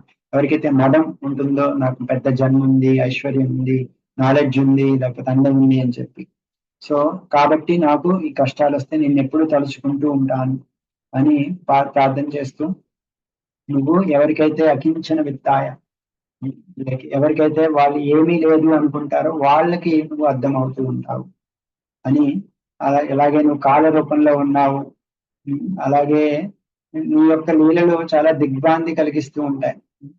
నువ్వు ఎన్నో లీలలు చేస్తూ ఉంటావు, అందరికీ అర్థం కావన్నమాట. నువ్వు భగవంతుడు నీ గోపికా లీల, దామోదర్ లీలను కూడా తెలుసుకుంటుంది. యశోద నిన్ను కట్టివేయాలని అనుకుంటుంది. ఆ సమయంలో నువ్వు యశోద చేత భయపడుతూ ఉన్నావు. ఆ నిన్ను చూస్తే మొత్తం భయం అనేదే భయపడుతూ ఉంటుంది. అలాంటిది నువ్వు యశోదాకి భయపడుతున్నావు. అది నేను ఎలా అర్థం చేసుకోగలను, అది నాకు అర్థం కావట్లేదు అని. నీ యొక్క లీలలు చాలా రహస్యంగా ఉంటాయి. నువ్వు ఈ లోకంలో ఎందుకు అవతరించావు అని చెప్పడానికి నువ్వు ఈ యొక్క యదువుకి కీర్తి కలిగించడానికి వచ్చావని కొంచెం మంది అంటారు. కొంచెం మంది వసుదేవుడు నిన్ను ప్రార్థించినందుకు వచ్చావు, వసుదేవుడి దేవికి ప్రార్థించినందుకు వచ్చావు అంటారు. కొంచెం మంది ఈ లోకంలో ఉన్న అసురులందరినీ వధించడానికి వచ్చావంటారు. భారం, ఈ భూమి నిన్ను ప్రార్థించింది, భారం పెరిగిపోయిందని, దాన్ని తీయడానికి నువ్వు వచ్చావంటారు బ్రహ్మదేవుడు ప్రార్థించినప్పుడు. కానీ నువ్వు యాక్చువల్ గా మెయిన్ రీజన్ ఈ లోకంలో భక్తిని స్థాపించడానికి నువ్వు వచ్చావు, అది నిజమైన కారణం. కానీ ఇప్పుడు నువ్వు నా దగ్గర నుంచి ఎలా వెళ్ళిపోతున్నావా? ఎంతో మంది రాజులు మమ్మల్ని చంపడానికి రెడీగా ఉన్నారు. నువ్వు లేకపోతే మేము ఉన్నా సరే అది ఆత్మ లేని శరీరం లాంటిది, కాబట్టి మాకు అది నువ్వు ఇక్కడ ఉంటే వంటిది. నువ్వు ఉంటేనే మేము ఎంతో శ్రేయస్సు కలుగుతుంది. నీ వల్లే మేమంతా చాలా ఐశ్వర్యాలన్నీ అనుభవించగలుగుతున్నాం. కాబట్టి కానీ నువ్వు అక్కడికి వెళ్తే వాళ్ళు, నువ్వు ఇక్కడ ఉంటే ద్వారకావాసులు బాధపడుతూ ఉంటారు, ఇక్కడ ఉంటే అక్కడికి వెళ్తే మేము బాధపడుతూ ఉంటాం. ఇవన్నీ నేను నీ యొక్క శరీరంతో మమత్వంతో ఇలా ఆలోచిస్తున్నాను కాబట్టి అనుకుంటున్నాను. కాబట్టి నా యొక్క ఈ దృఢమైన ఈ ప్రేమ పాశాన్ని నువ్వు తొలగించు. కానీ నాకు ఏం కావాలి, నా యొక్క కోరిక ఏంటంటే నిన్ను గుర్తుపెట్టుకోవాలి. పయ్యమే అనన్య విషయ మతిర్ మధుపతే శత్రు రతిం ఉద్దవతాత గంగే ఓగమదన్నతి. ఎలా అయితే గంగా న్యాచురల్ గా సముద్రం వైపు వెళ్తుందో, నా యొక్క మతి రతి నీ మీద ఉండాలి అని కృష్ణుడిని పొగుడుతూ ప్రార్థన చేసిన తర్వాత కుంతిదేవాల ప్రార్థనకి సక్సెస్ ఏంటంటే భగవంతుడు నవ్వుతాడు. తర్వాత యుధిష్ఠిర మహారాజు కూడా నువ్వు ఇక్కడ కొన్ని సమయం ఉంటే బాగుంటుందంటే అక్కడ ఉండిపోతాడు. యుధిష్ఠిర మహారాజుకి ఆ సమయంలో నే వల్లే మొత్తం ఈ ప్రపంచంలో ఈ ఎంత పెద్ద యుద్ధం జరిగింది, నేను పాపాత్ముడిని, ఎంతో మంది నా వల్ల చనిపోయారు, నేను నరకం నుంచి తప్పించుకోలేనని రకరకాలుగా బాధపడుతూ ఉంటారు. ఎంతమంది చెప్పినా అతనికి అర్థం సంతృప్తి చెందడం అనమాట. సో ఆ యొక్క విషాదాన్ని నుంచి కృష్ణుడు చెప్పినా కూడా తను వినడు. ఎందుకంటే కృష్ణుడే లోపల ఉండి, అంతరాత్మ రూపంలో ఉండి యుధిష్ఠిరుడిని తను చెప్పినా తను ఒప్పుకునేటట్టు చేయట్లేదు అనమాట. అద్భుత కర్మణ అంటారు. ఎందుకంటే కృష్ణుడు భీష్ముడిని పొగడాలి అనుకున్నారు. అందుకని యుధిష్ఠిర మహారాజుకి సాంత్వన ఇవ్వడానికి కృష్ణుడు వీళ్ళందరినీ భీష్ముడి దగ్గరికి తీసుకువెళ్తారు. సో భీష్ముడి దగ్గరికి వెళ్ళినప్పుడు వాళ్ళందరూ భీష్ముడిని చూడగానే అంపశైలో చూస్తారు. వాళ్ళందరూ వెళ్ళి భీష్ముడి దగ్గరికి వెళ్ళినప్పుడు భీష్ముడు వాళ్ళందరినీ చూస్తారు. భీష్ముడు వాళ్ళందరినీ చాలా ఆహ్వానిస్తారు. మంచి మాటలతో అతను లెవలేదు, వాళ్ళకి కృష్ణుడి ప్రణామాలు అర్పించలేదు, కానీ మాటలతో మాట్లాడు కాబట్టి మాటలతోటే చాలా మంచిగా ఆహ్వానిస్తారు. సో భీష్ముడికి చాలా అలా ఆహ్వానించి అక్కడికి ఇంకా ఎంతో ఎంతో పెద్ద ఋషులందరూ వస్తారు. లోకంలో ఉన్న మహర్షులందరూ వాళ్ళందరినీ కూడా ఎంతో చాలా సాధారణంగా ఆహ్వానిస్తారు.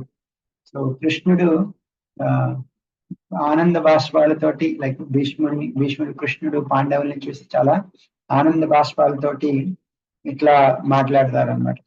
వాళ్ళ యొక్క కష్టాలు పడిందని తలుచుకుంటూ అహో కష్టమహో న్యాయం యద్యూయం ధర్మనందన జీవితం నార్హత క్లిష్టం విప్ర ధర్మాచ్యుతాశ్రయ. మీరు ఎప్పుడు విప్ర ధర్మాచ్యుతుడిని ఆశ్రయిస్తూ ఉన్నారు. సో మీకు ఎన్ని కష్టాలు పడాల్సిన అవసరం లేదు, కానీ ఎన్నో కష్టాలు పడ్డారు. మీకు కుంతిమారాన్ని కూడా ఎన్నో కష్టాలు పడింది. ఇవన్నీ కష్టాలన్నిటినీ ఎలా వచ్చింది అని అంటే సర్వం కాలం కృతం మన్యే, ఇదంతా కాలం ద్వారా వచ్చింది నేను అనుకుంటున్నాను. దాన్ని మనం ఎవరం తప్పించలేము. ఇలా ఎందుకంటే భగవంతుడు స్వయంగా ఉన్నాడు, మీకు కృష్ణుడు ఉన్నాడు, అర్జునుడు ఉన్నాడు, భీముడు ఉన్నాడు. వాళ్ళు ముగ్గురు ఉన్నా సరే నీకు ఎలా కష్టాలు కలిగినాయి. కాబట్టి ఇదంతా కాలం ద్వారా వచ్చింది.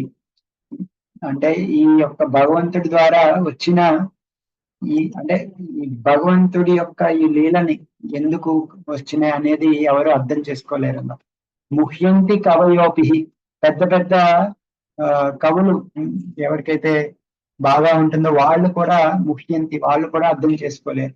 సో మనం భగవంతుడి యొక్క ప్లాన్ అర్థం చేసుకోలేము, కానీ భగవంతుడి యొక్క ప్రణాళికను ఏదైతే ప్లాన్ ఉంటుందో దాన్ని మనం అంగీకరించి దాన్ని ఫాలో చేస్తే అది మనకి మంచిది అన్నట్టు చెప్తారు. అలా ఓదారుస్తారు. అలా ఓదార్చి ఈ కృష్ణుడు స్వయంగా ఆది నారాయణుడు. సో ఇతని యొక్క వైభవాలు ఓన్లీ పెద్ద మహాజనులకి మాత్రమే తెలుస్తాయి. మామూలు జనాలు ఇతని మామూలు వ్యక్తి అని అనుకుంటూ ఉంటారు. అని ఇతను ఎప్పుడు ఏ దోషాలు లేని వ్యక్తి, అన్ని చూస్తూ ఉంటారు. అతని యొక్క భక్తుల మీద ఎప్పుడు ప్రత్యేకంగా శ్రద్ధ చూపిస్తూ ఉంటారు. అందుకే ఈ సమయంలో నేను వెళ్ళిపోయే సమయంలో ఇక్కడికి వచ్చారు అని నాకు నా మనస్సు, నేను వెళ్ళిపోయే సమయంలో నా మనస్సు భగవంతుడి మీద ఉండాలి అని ప్రార్థన చేస్తారు. సో ఈ విధంగా అంపశయ మీద పడుకున్నప్పుడు కృష్ణుడు యుధిష్ఠిర మహారాజుని వెళ్ళి తన యొక్క అన్ని రకాలైన ప్రశ్నలు అడగమని చెప్తారు. సో ఎన్నో ధర్మాలు, వర్ణాశ్రమ, వైరాగ్యం, రాగం, దాన ధర్మం, రాజధర్మం అన్ని మహాభారతంలో లైక్ స్త్రీ పర్వం, శాంతి పర్వంలో ఎన్నో వివరణలు ఉంటాయన్నమాట. మొత్తం 2-3 చాలా పెద్ద పర్వాలు అవన్నీ వివరిస్తారు. ఇందులో చాలా క్లుప్తంగా ఇవన్నీ చెప్పారు అని మాత్రమే చెప్పారు అనమాట ఇందులో భాగవతంలో. అదంతా చెప్పిన తర్వాత అంతిమ గడియలు వస్తాయి. ఆ సమయంలో తను వెళ్ళిపోయే సమయం వచ్చినప్పుడు, ఉత్తరాయణం వచ్చినప్పుడు అతను తన యొక్క మనస్సంతా కృష్ణుడి మీద ధ్యానించి కృష్ణునికి ప్రార్థనలు అర్పిస్తారు. కృష్ణుని ప్రార్థనలు అనిపిస్తూ అతను నా మనస్సు ఎప్పుడు కృష్ణుడు పార్థ సారథి అయిన కృష్ణుడి మీద ఉండాలి అని తన యొక్క మెయిన్ ప్రార్థన. సో నా మనస్సు, నా మతి అంతా కృష్ణుడి ఈ యొక్క భౌతికమైన దాని నుంచి వీడి భగవంతుడి మీద ఉండాలి అని ప్రార్థన చేస్తూ అతని యొక్క సారథిగా అతను ఉండే రూపం గురించి చర్చించుకుంటున్నాడు. త్రిభువన కమనం, మొత్తం త్రిభువాలు, మొత్తం 3 లోకాల్లోకి ఎంతో అందమైన రూపం. తమాల వర్ణం, తమాల కలర్ లో నీలమేఘశ్యాముడు, రవికర గౌరవ రాంబరం, చాలా ఎంతో తన యొక్క దుస్తులు ఎంతో అలంకరించి ఎంతో పీత కలంలో మెరుస్తూ ఉంటాయి. సో అతనిని అతని యొక్క విజయ సఖి ఎవరైతే ఉన్నారో అతని మీద నాకు రతి కావాలి అని చెప్తారు. సో అతను ఎప్పుడు యుద్ధంలో తన యొక్క అర్జునుడిని ఎప్పుడు రక్షిస్తూ ఉన్నాడు అనమాట. అర్జునుడికి ఎన్ని కష్టాలు వచ్చినా ఎన్నో రకాలుగా ఆ యొక్క అర్జునుడికి వచ్చిన కష్టాలన్నిటికీ లైక్ ఎన్నో రకాలమైన యుద్ధం చేస్తూ ఉన్నప్పుడు, బాణాలు వస్తూ ఉన్నప్పుడు దాని నుంచి రక్షించుకోవడానికి ఎన్నో ప్రయత్నిస్తూ ఉన్నాడు. తన యొక్క ఆ విధమైన ధ్యానాన్ని చేస్తూ ఉన్నాడు. అర్జునుడికి నేను యుద్ధం చేయను అన్నప్పుడు జ్ఞానోదయం చేశాడు. అలాగే నా ప్రతిజ్ఞని లైక్ నిలబెట్టడానికి తన యొక్క ప్రతిజ్ఞని లైక్ పక్కన పెట్టాడు. సో అలాంటి ముకుందుడే నాకు పరమ గమ్యము అని వేరే ఎవరు నాకొద్దు. అలాంటి పార్థ సారథి విజయరథం తన అర్జునుని రక్షించుకుంటున్న ఆ పార్థ సారథి మీద నా యొక్క మనస్సు ఉండాలి అని చెప్పి అర్జునుడి కంటే ఇంకా గోపికలు కూడా ఉన్నారు. వాళ్ళ ప్రేమ అత్యున్నతమైనది అని గోపికలను కూడా తలుచుకుంటూ వాళ్ళకి ప్రార్థన చేస్తూ, తర్వాత రాజసూయాగంలో కృష్ణుడు పూజించబడ్డాడు అందరి ముందు. నేను ఆ యొక్క స్వరూపాన్ని నా మనసులో ఎప్పుడు పెట్టుకుంటూ ఉంటాను. ఈ విధంగా భగవంతుడు ప్రతి ఒక్కళ్ళ హృదయంలోనూ ఉన్నాడని నాకు అర్థమవుతుంది అని చెప్పి ఈ విధంగా భగవంతుడిని ధ్యానం చేస్తూ తన యొక్క శరీరాన్ని వదిలారనమాట. సో అందరూ తన యొక్క ఒక గౌరవంతో ఆకాశంతో పుష్పవృష్టి కురిపించారు. ఈ విధంగా భీష్ముడికి అంత్యక్రియలు జరిగినాయి. తర్వాత యుధిష్ఠిర్ మహారాజు తర్వాత హస్తినాపురానికి వెళ్ళి చాలా విజయవంతంగా పాలన చేశారు అనేది 9వ చాప్టర్ వరకు మనం ఓవర్వ్యూ చూసాం. సారీ కొంచెం లేట్ అయింది. సో ఇక్కడితో నేను విరామిస్తాను. సో తర్వాత ఇంకా మనకి ఎగ్జామ్స్ గురించి క్వశ్చన్స్ ఉన్నాయి. చాలా మంది రెండో ఎగ్జామ్ కొంచెం డేట్ ఎక్స్టెండ్ చేస్తే బాగుంటుంది అని అడుగుతున్నారు. కాబట్టి ఒక వారం మనం రెండో పార్ట్ ఎగ్జామ్ ఒక వారం మనం ముందుకు పెట్టి, అంటే 3, 4 అని ముందు అనుకున్నాం కదా, 10, 11 మనం పెట్టుకుందాం. 10, 11న నెక్స్ట్ రెండో పార్ట్ ఎగ్జామ్ ఉంటుంది. తర్వాత ఇంకొకటి క్వశ్చన్స్ కూడా కొంచెం తగ్గించమని అడుగుతున్నారు, లేదా డ్యూరేషన్ పెంచమని, లేకపోతే అది కొంచెం కష్టంగా ఉంది అంటున్నారు. యాక్చువల్గా జనరల్ గా అంటే స్టాండర్డ్ ఫాలో అయితే బెటర్ అని అన్నారు గౌరవకృష్ణ ప్రభు కూడా జనరల్ గా మనకి. కాబట్టి కాకపోతే ఇక్కడ మనకి 75 వర్డ్స్ అని, లేకపోతే 250 వర్డ్స్, 500 వర్డ్స్ అన్నాయి. అవి మీరు 75 వర్డ్స్, 200 వర్డ్స్, 400 వర్డ్స్ అని కొంచెం కొద్దిగా తగ్గించి రాస్తే పర్వాలేదు. కాకపోతే మీకు ఎవరైనా కొంచెం టైం ఎక్కువ కావాలంటే 2.5 hours అట్లా, 2.5 hours, 4 hours అట్లా మీరు రాయొచ్చు. సారీ 2.5 hours నుంచి 3 hours అట్లా రాస్తే బాగానే మీకు పర్వాలేదు అనుకుంటున్నా. ఇంకా ఎవరికి ఇంకా చాలా కష్టంగా ఉంది అది చేయడం అంటే మీరు స్పెషల్ గా మెయిల్ చేయొచ్చు, స్పెషల్ రిక్వెస్ట్ కింద కన్సిడర్ చేస్తాం. అట్లా ఈ 2 అనుకున్నాం. సో తర్వాత ఈ రెండో ఎగ్జామ్ అంటే మనకి ఇది పోస్ట్ పోన్ చేసాం కదా రెండో పార్ట్ ఎగ్జామ్. సో మనకి సమయం వృధా కాకుండా సెకండ్ గంట మొదలు పెడదాం. మొదలుపెట్టి మీకు సైమిల్టేనియస్ గా మీకు టైం కూడా వస్తుంది. అప్పుడు 10వ తారీఖు 11వ తారీఖు మీరు ఎగ్జామ్ రాయొచ్చు. సో సెకండ్ క్యాంటో మొదలు పెట్టి ముందు ఒక ఓవర్వ్యూ, మిగిలిన దానికంతా ఒక ఓవర్వ్యూ, తర్వాత సెకండ్ క్యాంటో కూడా మొదలు పెడదాం. తర్వాత మీకు ఎగ్జామ్ వస్తుంది. సో ఆ విధంగా మీకు టైం ఎక్కువ వస్తుంది, వారం అంతా చదువుకొని రాయొచ్చు. ఇది మేము అనుకున్నాం. సో ఇంకా అది ఎవరికన్నా ఏమన్నా క్వశ్చన్స్ ఉంటే చెప్పచ్చు. హరే కృష్ణ. నరసింహ స్తుతి ప్రభు.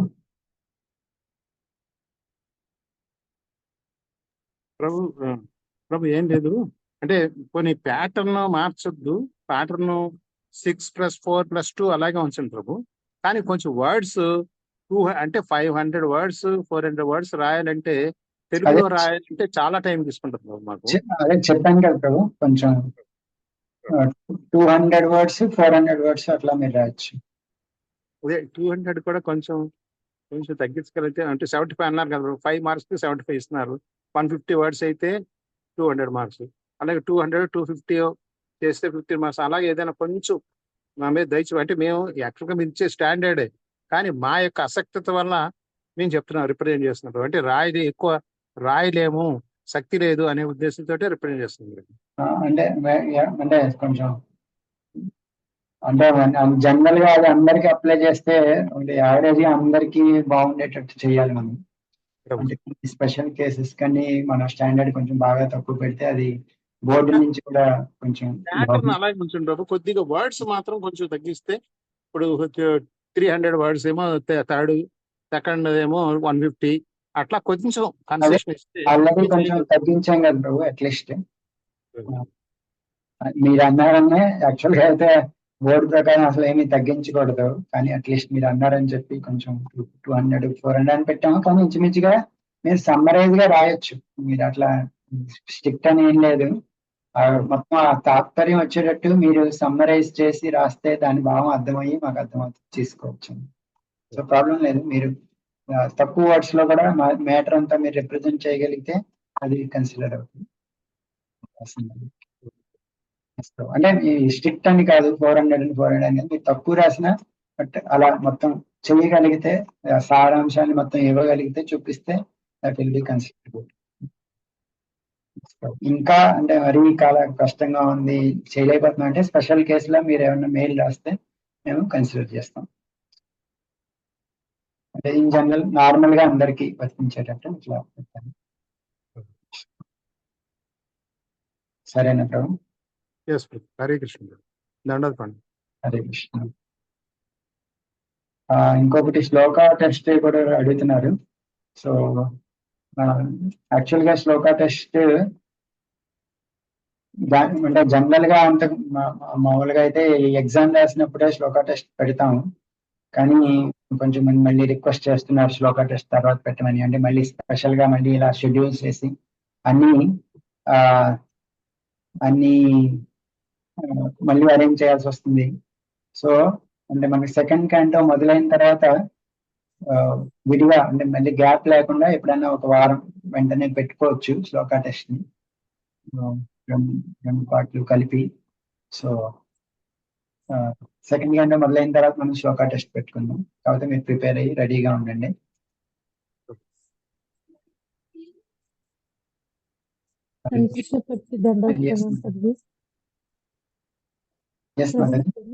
ఎంసీక్యూ క్వశ్చన్స్ ఎన్నిసార్లు అటెంప్ట్ చేసినా గానీ మళ్ళీ అటెంప్ట్ చేయనట్టే చూపిస్తుంది ప్రభు. ఎంసీక్యూ క్వశ్చన్స్ ఎన్నిసార్లు అటెంప్ట్ చేసినా అటెంప్ట్ చేయనట్టే చూపిస్తుందా? అవును ప్రభుజీ. ఏదో స్పెషల్ అంటే సమ్ సాఫ్ట్వేర్ ఏదో అయి ఉంటుంది మేబీ. ఒకసారి మీరు స్పెషల్ గా ఒకసారి యష్ ప్రభు కాంటాక్ట్ చేయండి సంథింగ్, అయితే నేను కూడా ఒకసారి చెప్తాను మనకి. స్పెషల్ కేసు అయి ఉంటుంది మాత్రం, ఏదో సంథింగ్ రాంగ్ అయి ఉంటుంది.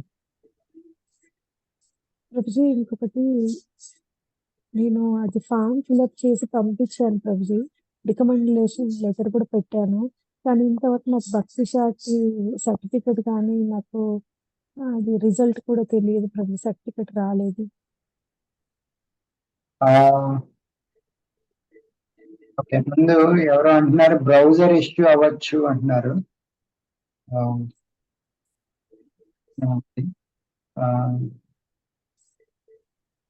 వేరే బ్రౌజర్ లో ట్రై చేస్తే సాల్వ్ అవ్వచ్చు అని అంటున్నారు. మీరు ఏమైనా వేరే దాని నుంచి ఏమైనా ట్రై చేస్తే ఉండొచ్చేమో. మేబీ ఒకసారి ట్రై చేయండి వేరే దాని నుంచి. ఇంకోటి భక్తి శాస్త్రి సర్టిఫికెట్ మేము లాస్ట్ టైం కూడా చెప్పాము మీకు. భక్తి శాస్త్రి సర్టిఫికెట్ మీరు ఎక్కడి నుంచి చేశారు? ఇక్కడి నుంచేనా? విద్యాపీఠ్ నుంచి చేశాను. సో మీరు మీకన్నా మార్క్ షీట్స్ ఏవో వచ్చి ఉంటాయి కదా, అవే అప్లోడ్ చేసి పంపించండి. మార్క్ షీట్ కూడా రాలేదు ప్రభుజీ నాకు సెపరేట్ గా. ఏదైనా ఒకటి అంతకు ముందు ఫస్ట్ ఏమైనా ఒకసారి ఏమైనా వచ్చిందా సంథింగ్? జస్ట్ నాకు మార్క్స్ ఎన్నో చెప్తే నేను నోట్ చేసుకున్నాను తప్పించి నాకు రాలేదు ప్రభుజీ.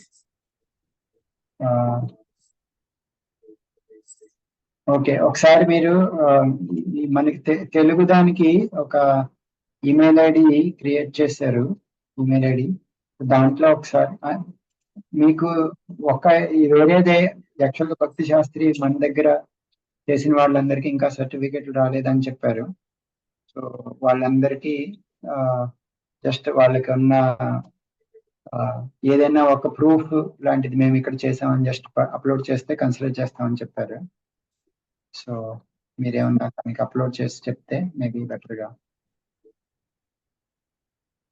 మీరు జాయిన్ అయినట్టు మేబీ అది రిప్రజెంట్ చేసి అందులో పెట్టండి. ఓకే ప్రభు. ప్రభుజీ మళ్ళీ ఇప్పుడు ఒక్కొక్క మాడ్యూల్లో 3 టెస్ట్స్ ఉన్నాయి కదా, అన్నిటికీ కలిపి ఓబీఏ ఒకేసారి పంపించాలా లేకపోతే ప్రతి టెస్ట్ కి వేరువేరుగా OBA పంపించాలా? 3 కలిపి ఒకేసారి పంపించాలి రెండవ క్యాంప్ అయిపోయిన తర్వాత. కాకపోతే ఇప్పటి నుంచి మీరు రాస్తే బెటర్. ఫస్ట్ 9 క్యాంట్ ఆల్రెడీ అయిపోయినాయి కాబట్టి, ఎందుకంటే మీకు ఒకేసారి మళ్ళీ లోడ్ వచ్చేస్తుంది. సో మీరు ఒకసారి చూసుకోండి. ఓకే, రాసినా కానీ ఇప్పుడు మీరు ఒకటేసారి పంపించాలి అంతే కదా ప్రభుజీ? యా, రెండో క్యాంట్ అయిపోయిన తర్వాత ఒకేసారి పంపించండి. ఓకే ప్రభు. అయితే ఇప్పుడు శ్లోకాలు కలిపి రాయాలా వేరుగా రాయాలా ప్రభుజీ ఎగ్జామ్ లో? శ్లోక టెస్ట్ కలిపి ఉంటుందా? శ్లోకాలు విడిగా మళ్ళీ పెడదాం అన్నారు కదా. సో శ్లోకాలు విడిగా రాస్తే పర్లేదు. మీరు ఎగ్జామ్ లో రాయాలనుకుంటే ఆ క్వశ్చన్ కి రాయాలంటే రాయొచ్చు, ప్రాబ్లం లేదు. అంటే అప్పుడైనా రాయొచ్చు, సపరేట్ గా రాయొచ్చు. Okay Prabhu, but MCQ questions కి ఒకసారి అటెంప్ట్ చేయమని చెప్తున్నారు. ఒకసారి అటెంప్ట్ చేస్తే అది నోట్ చేసుకుంటారని చెప్తున్నారు. మేబీ ఇది నోట్ అయిందేమో తెలియదు. అంటే తెలుస్తుందా ప్రభు, ఒకసారి మేము అటెంప్ట్ చేసామని తెలుస్తుందా? ఒకసారి అటెంప్ట్ చేస్తే నోట్ అవుతుంది అని చెప్తున్నారు ఇక్కడ. ఒకసారి ఓకే, ఎనివే మేబీ ఒకసారి యశ్ ప్రభుని కాంటాక్ట్ చేస్తే మనకి తెలుస్తుంది అనుకుంటా. అది నేను ఆల్రెడీ యశ్ ప్రభుజీని అడిగాను ప్రభుజీ చెప్పారు మీరు ఒకసారి చెయ్యండి మాతాజీ అని అన్నారు. అయితే ఆల్రెడీ నోట్ అయి ఉంటుంది. అమ్మ మాతాజీ కూడా చెప్తున్నారు అందులో వచ్చి ఉంటుంది అని చెప్పి. సో ఒకసారి చేస్తే సరిపోతుంది. Okay Prabhu, thank you Prabhuji. Hare Krishna.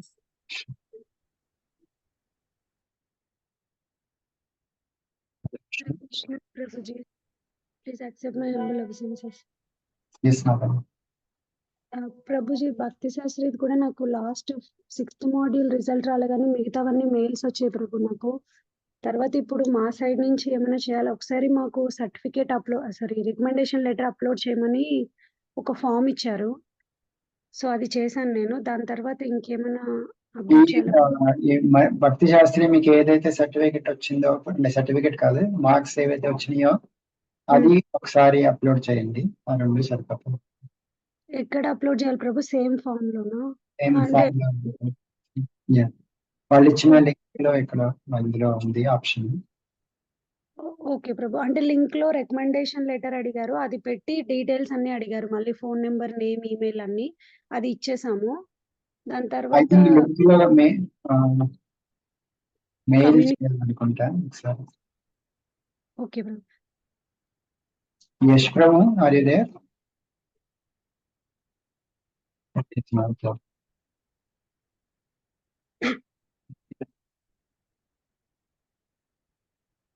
Badri Prabhu మీకు ఏమైనా తెలుసా? ఓకే, ఐ థింక్ మెయిల్ చేయాలనుకుంటున్నా మాతాజీ. అవి అంతకుముందు ఒక మన వాట్సాప్ లో మెసేజ్ పెట్టారండి. వాట్సాప్ గ్రూప్ అందులో ఉంది ఏం చేయాలని. ఒకసారి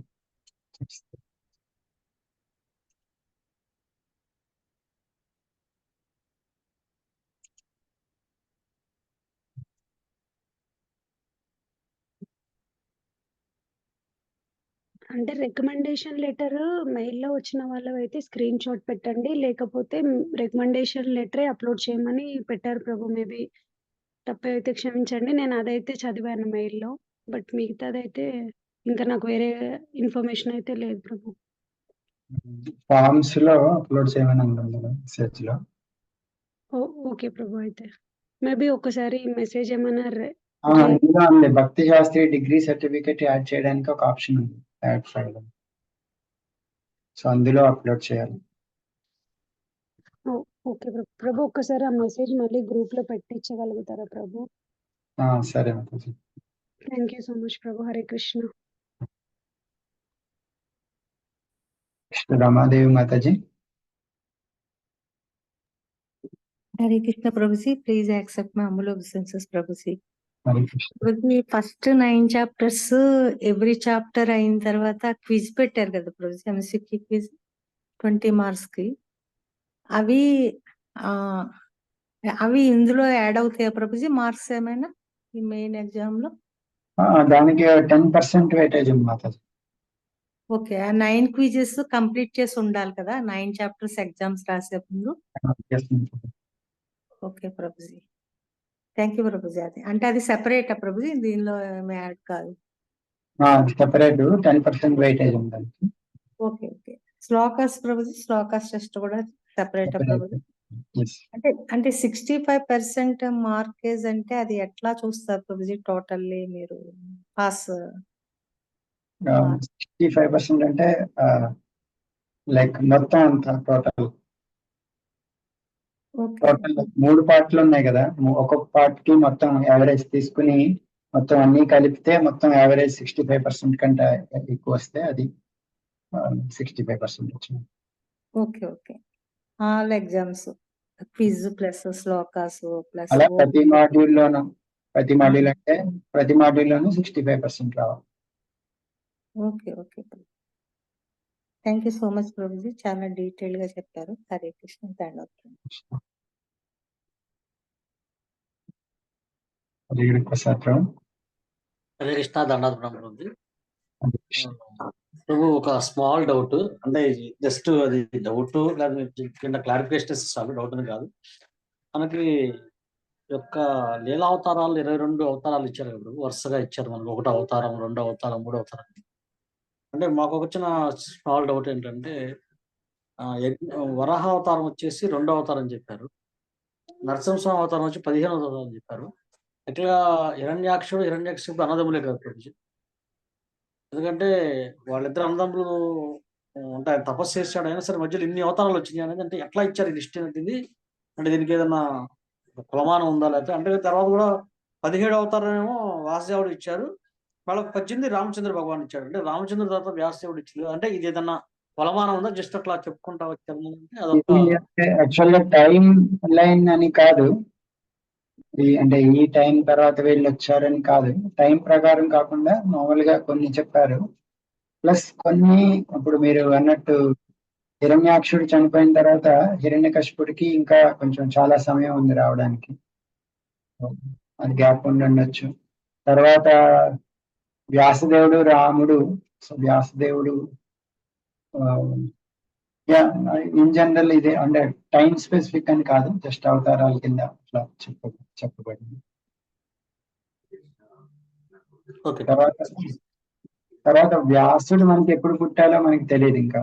సంథింగ్ ఆయన ద్వాపర యుగం చివర ఇవి రాశారు, కానీ ఆయన పుట్టింది సత్యవతి ఉన్నప్పుడు, సో ఆల్మోస్ట్ అక్కడే ఉండొచ్చు. సో యా, టైం స్కేల్ కాకుండా నార్మల్ గా చెప్పిన లిస్ట్.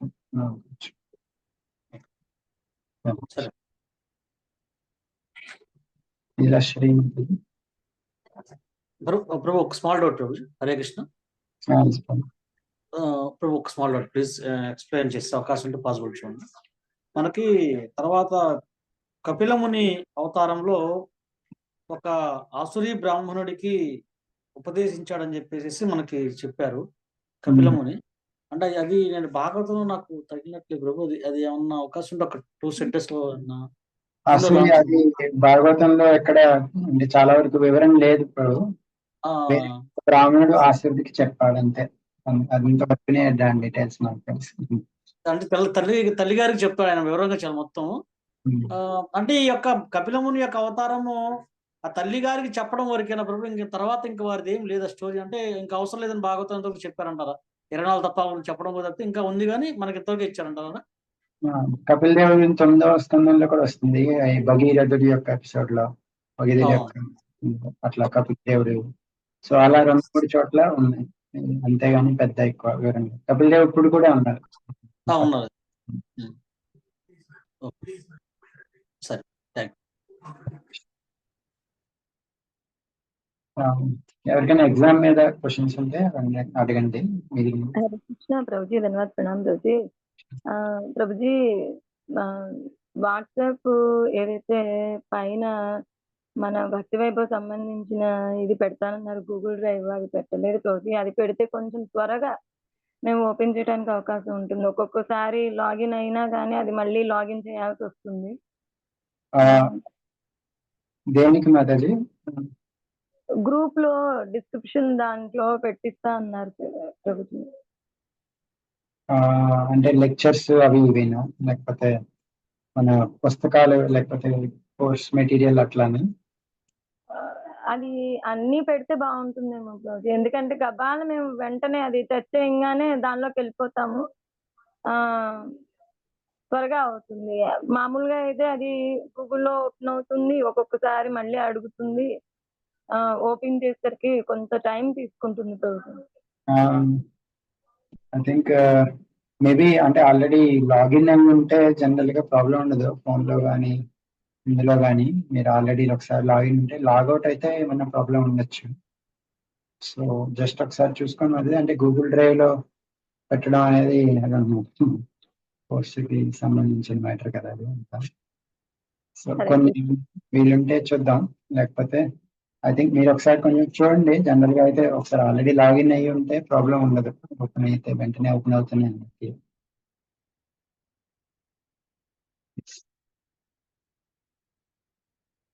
సరే, చూద్దాం వేరేది. ఇంకా పార్థ ప్రాంగులు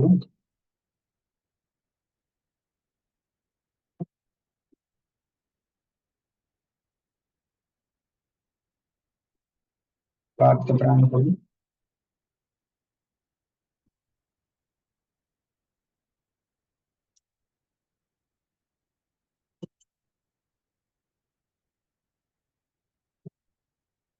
హరే కృష్ణ. ఓకే, సో అయితే ఇంకా అందరికీ ఇంకేమి ప్రశ్నలు లేకపోతే all the best for next week exam. So మళ్ళీ తర్వాత అది అయిన తర్వాత మళ్ళీ కలుద్దాం, మెసేజెస్ పెడతాం. ఇంకా మీకు ఎవరికన్నా క్వశ్చన్స్ ఏమైనా ఉంటే తెలుగు జీమెయిల్ ఐడి ఒకటి వాట్సాప్ లో పంపించాం, దాంట్లో కూడా మీరు ఏమైనా మెయిల్ రాయాలంటే దాంట్లో పంపించవచ్చు. సో అది దానికి మీది రిఫరెన్స్ కింద అందులో పెట్టుకోండి. సో ఇప్పటితో మనం ఈరోజు సెషన్ ఎండ్ చేద్దాం. ఎవరికైనా క్వశ్చన్స్ లేకపోతే. హరే కృష్ణ. ग्रंथराज श्रीमद् भागवतम की जय, श्रील प्रभुपाद की जय. हरे कृष्ण.